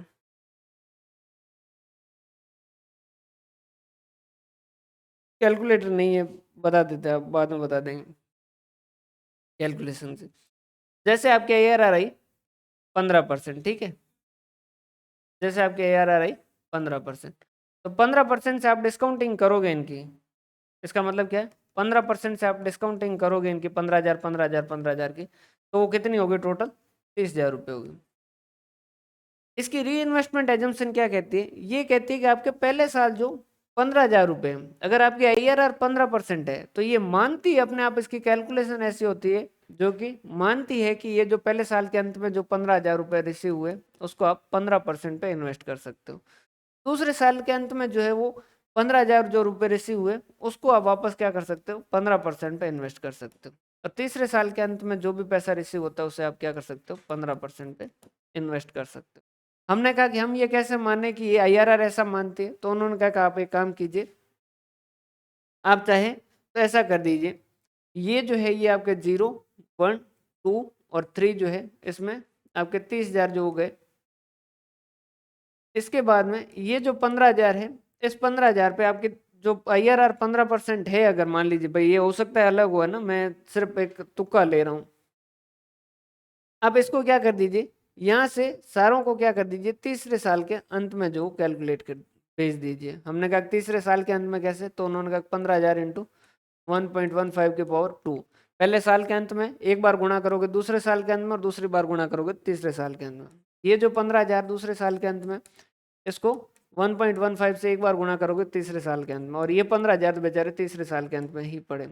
यहाँ जो पैसा टोटल होगा, इसको अगर 15% से डिस्काउंट करोगे, 3 साल 15% से डिस्काउंट करोगे, मतलब कि यहाँ जो भी पैसा आएगा उसमें क्या कर देते हो, अगर भाग दे देते हो आप किसका, 1.15 का, मतलब तीसरे साल के अंत में एक बार भाग दोगे, दूसरे साल के अंत में दूसरे में दूसरी बार करोगे, पहले साल के अंत में तीसरी बार भाग दोगे तो 0 ईयर पे आ जाएगा। तो 3 बार भाग दोगे तो ये कहाँ पहुंच जाएगा, आज की वैल्यू पे पहुंच जाएगा। तो ये क्या होता है, ये इस तरीके से जो है वो मानता है। ये क्या मानता है कि भाई जो कैश फ्लो बीच में मिलेंगे वो उसको हम आईआरआर के हिसाब से री इन्वेस्ट कर सकते हैं। ये इसकी एक बेसिक एजम्पशन जो है वो चलती है। लोगों ने इसको अपोज किया। लोगों ने अपोज कैसे किया कि भाई आपको एक बार तो ऐसा मौका मिल सकता है कि जिसमें आपको 20% रिटर्न मिलने वाला इन्वेस्टमेंट इस साल मिल गया, जो कि हो सकता है। लेकिन हर साल आपको ऐसे इन्वेस्टमेंट मिलते ही रहेंगे जो 20% 25%, अगर आपके ईआरआर 25% 25% पे मिलेंगे, मतलब कि नॉर्मल जैसे हमने एक प्रोजेक्ट लिया जिसमें आईआरआर 20% है कि वो 20% कमा के दे रहा है, अब उससे एक साल बाद जो पैसा मिला उसको वापस कोई ऐसा प्रोजेक्ट मिले जो 20% में कमा के दे, क्या ऐसा जरूरी है क्या, नहीं है।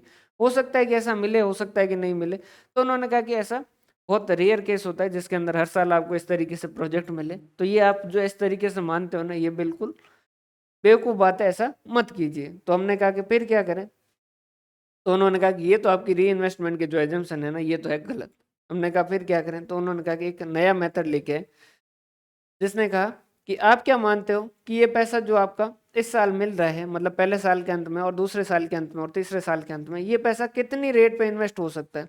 उन्होंने कहा कि नॉर्मली जैसे कॉस्ट ऑफ कैपिटल 10% है, तो उन्होंने कहा कि 10% के हिसाब से जो वो क्या किया जा सकता है, ये री इन्वेस्ट किया जा सकता है। तो उन्होंने कहा कि इस पैसे को क्या करो, 10% के हिसाब से री इन्वेस्ट करके आगे भेज दो। हमने कहा ये लो, एक्चुअल में करो या नहीं करो वो अलग बात है, लेकिन कैलकुलेशन के लिए आपको इस तरीके से करना है, इंटू 1.10 और इंटू 1।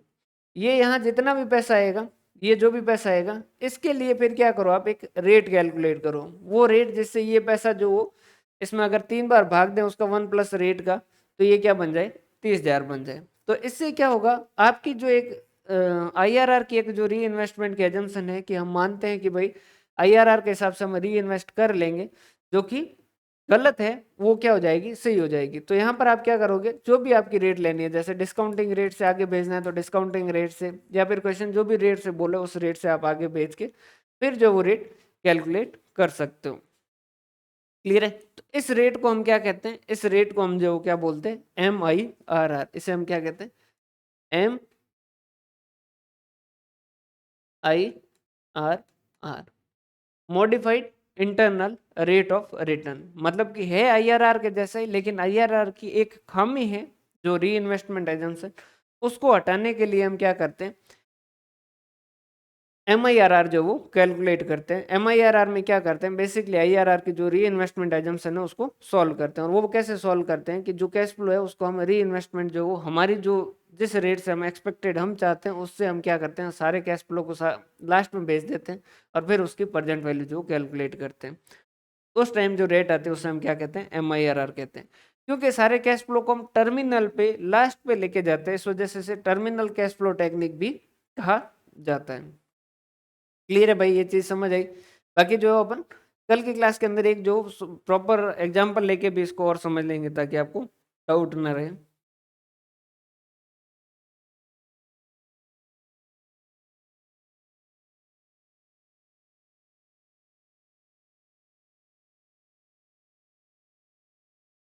क्लियर है भाई यहाँ तक का।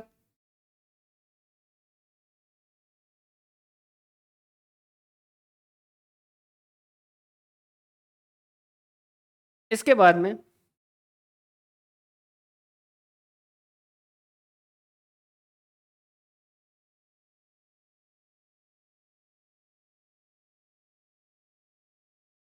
लास्ट के 2 मेथड है, जो कि प्रॉफिटेबिलिटी इंडेक्स।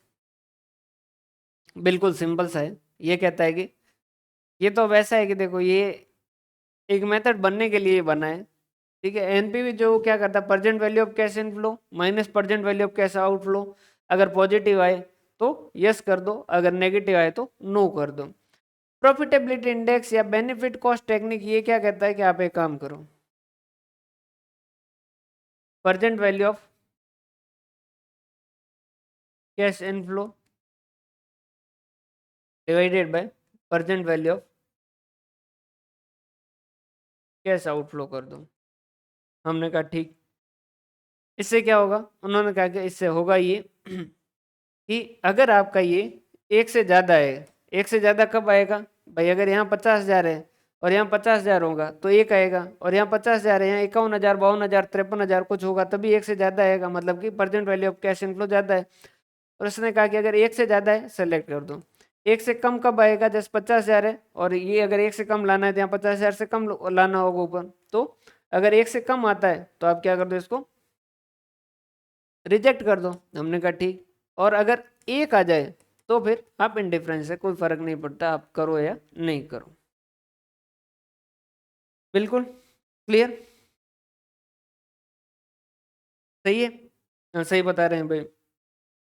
इसके बाद में एक मेथड है जो discounted payback method. Discounted payback method क्या कहता है कि भाई नॉर्मल जैसे पे बैक करते हो सेम वैसा का वैसा, बस जो कैश फ्लो जो है, पे बैक ने जो कैश फ्लो नॉर्मल लिए थे उसकी बजाय आप क्या करो, पहले कैश फ्लो को डिस्काउंटेड करो। हमने कहा जैसे कि भाई आपका प्रोजेक्ट है जिसमें 0 ईयर के अंदर 40,000 लगे, फिर पहले साल जो है वो, दूसरे साल और तीसरे साल चौथे साल, पहले साल 15,000 है, दूसरे साल जो 15,000 है, तीसरे साल जो वो 10,000 है, तो पे बैक तो क्या कर देता, सीधा 3 कर देता, और चौथे साल जो वो क्या कर देता, चौथे साल मान लीजिए 15,000।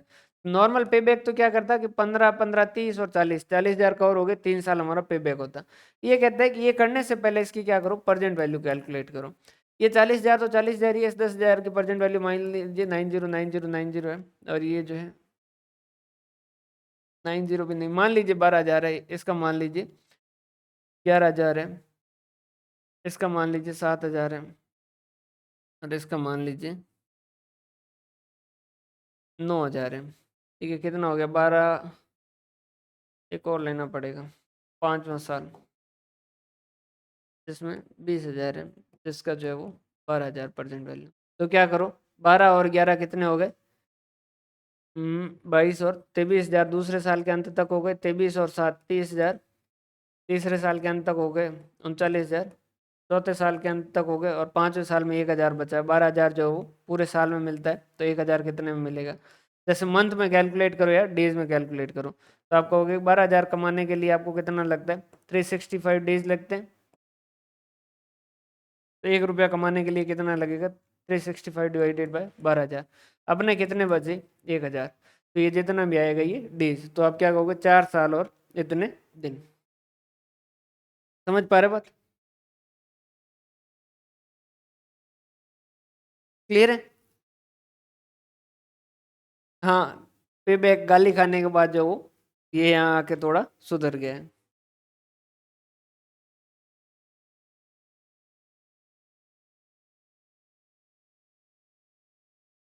सिंपल है, देखो तो ये है कि अपन क्या करते हैं, इसको कॉन्सेप्ट को अगर थोड़ा सा जो है वो समझते नहीं है, तो उस केस के अंदर आता है जो दिक्कत आती है। बाकी कुछ भी नहीं करना, आज अभी जो क्लास हुई है इसको एक बार जो जितना लिखा है ना उसको एक बार देख लीजिएगा। मैं नोट्स भी जो वो कल सुबह तक जो आपको अपडेट कर दूंगा इस चैप्टर के, उस नोट्स को भी एक बार देख लीजिएगा। ये चीज़ें ऐसी है कि एक बार आप अगर इसको दिमाग से सोच लोगे ना, मतलब कि खुद के माइंड से जो अगर आप इसके ऊपर एनालिसिस कर लोगे, मंथन कर लोगे, तो फिर ये जो आपको दिक्कत देगी नहीं, क्योंकि सिंपल है, सीधी सी चीजें हैं भाई। क्वेश्चन क्या आएगा, नॉर्मली क्वेश्चन जैसे अकाउंटिंग रेट ऑफ रिटर्न का आएगा, तो अकाउंटिंग रेट ऑफ रिटर्न के अंदर मेनली क्या चीज ध्यान रखनी है, टाइम वैल्यू ऑफ मनी को कंसीडर नहीं करता है, कैश फ्लो को कंसीडर नहीं करता है, इस वजह से अच्छा मेथड नहीं है। पे बैक जो वो क्या है, सिंपल से इस तरीके से चलना चाहिए भाई। सबसे पहले पे बैक पीरियड, जितना पैसा लगाए वो कितने टाइम के अंदर रिकवर हो जाएगा, पे बैक रेसिप्रोकल, पे बैक का जस्ट उल्टा हो जाएगा। उसके बाद में accounting rate of return, average accounting profit divided by average investment. इसमें एक चीज़ और ध्यान रखने की, एवरेज इन्वेस्टमेंट कैसे कैलकुलेट करते हैं, salvage value plus working capital plus initial investment minus salvage value divided by 2 करके जो एवरेज इन्वेस्टमेंट होता है। उसके बाद में जो इधर देखें एनपीवी, नेट प्रेजेंट वैल्यू, सारे कैश फ्लो की प्रेजेंट वैल्यू कैलकुलेट करो। अगर नेट जो प्लस आती है तो यस, और नहीं आती है तो नो। आईआरआर वो रेट जिससे present value of cash inflow present value of cash outflow के बराबर हो जाए। एमआईआरआर, क्योंकि आईआरआर के अंदर एक री इन्वेस्टमेंट एजम्पशन रहती है, उस वजह से उसमें कुछ डाउट मतलब कि कुछ एरर आ जाते हैं, इस वजह से हम एमआईआरआर कैलकुलेट करते हैं। हम जो है हर कैश फ्लो को लास्ट तक पहुंचाते हैं, जो दूसरी डिस्काउंटिंग रेट या जिसको भी हम इस्तेमाल करना चाहते हैं उसके हिसाब से भेज के, और लास्ट में जो हम क्या करते हैं उसकी एमआईआरआर जो कैलकुलेट करते हैं। एमआईआरआर जो है वो क्या, आईआरआर की एक तरीके से जो री इन्वेस्टमेंट एजम्पशन का जो एरर आता है उसको हटा देता है। फिर उसके बाद में profitability index, present value of cash inflow divided by present value of cash outflow, और उसके बाद में लास्ट जो है वो आपका डिस्काउंटेड पे बैक, बस पे बैक के जैसा जैसा कैश फ्लो जो वो डिस्काउंटेड लेंगे।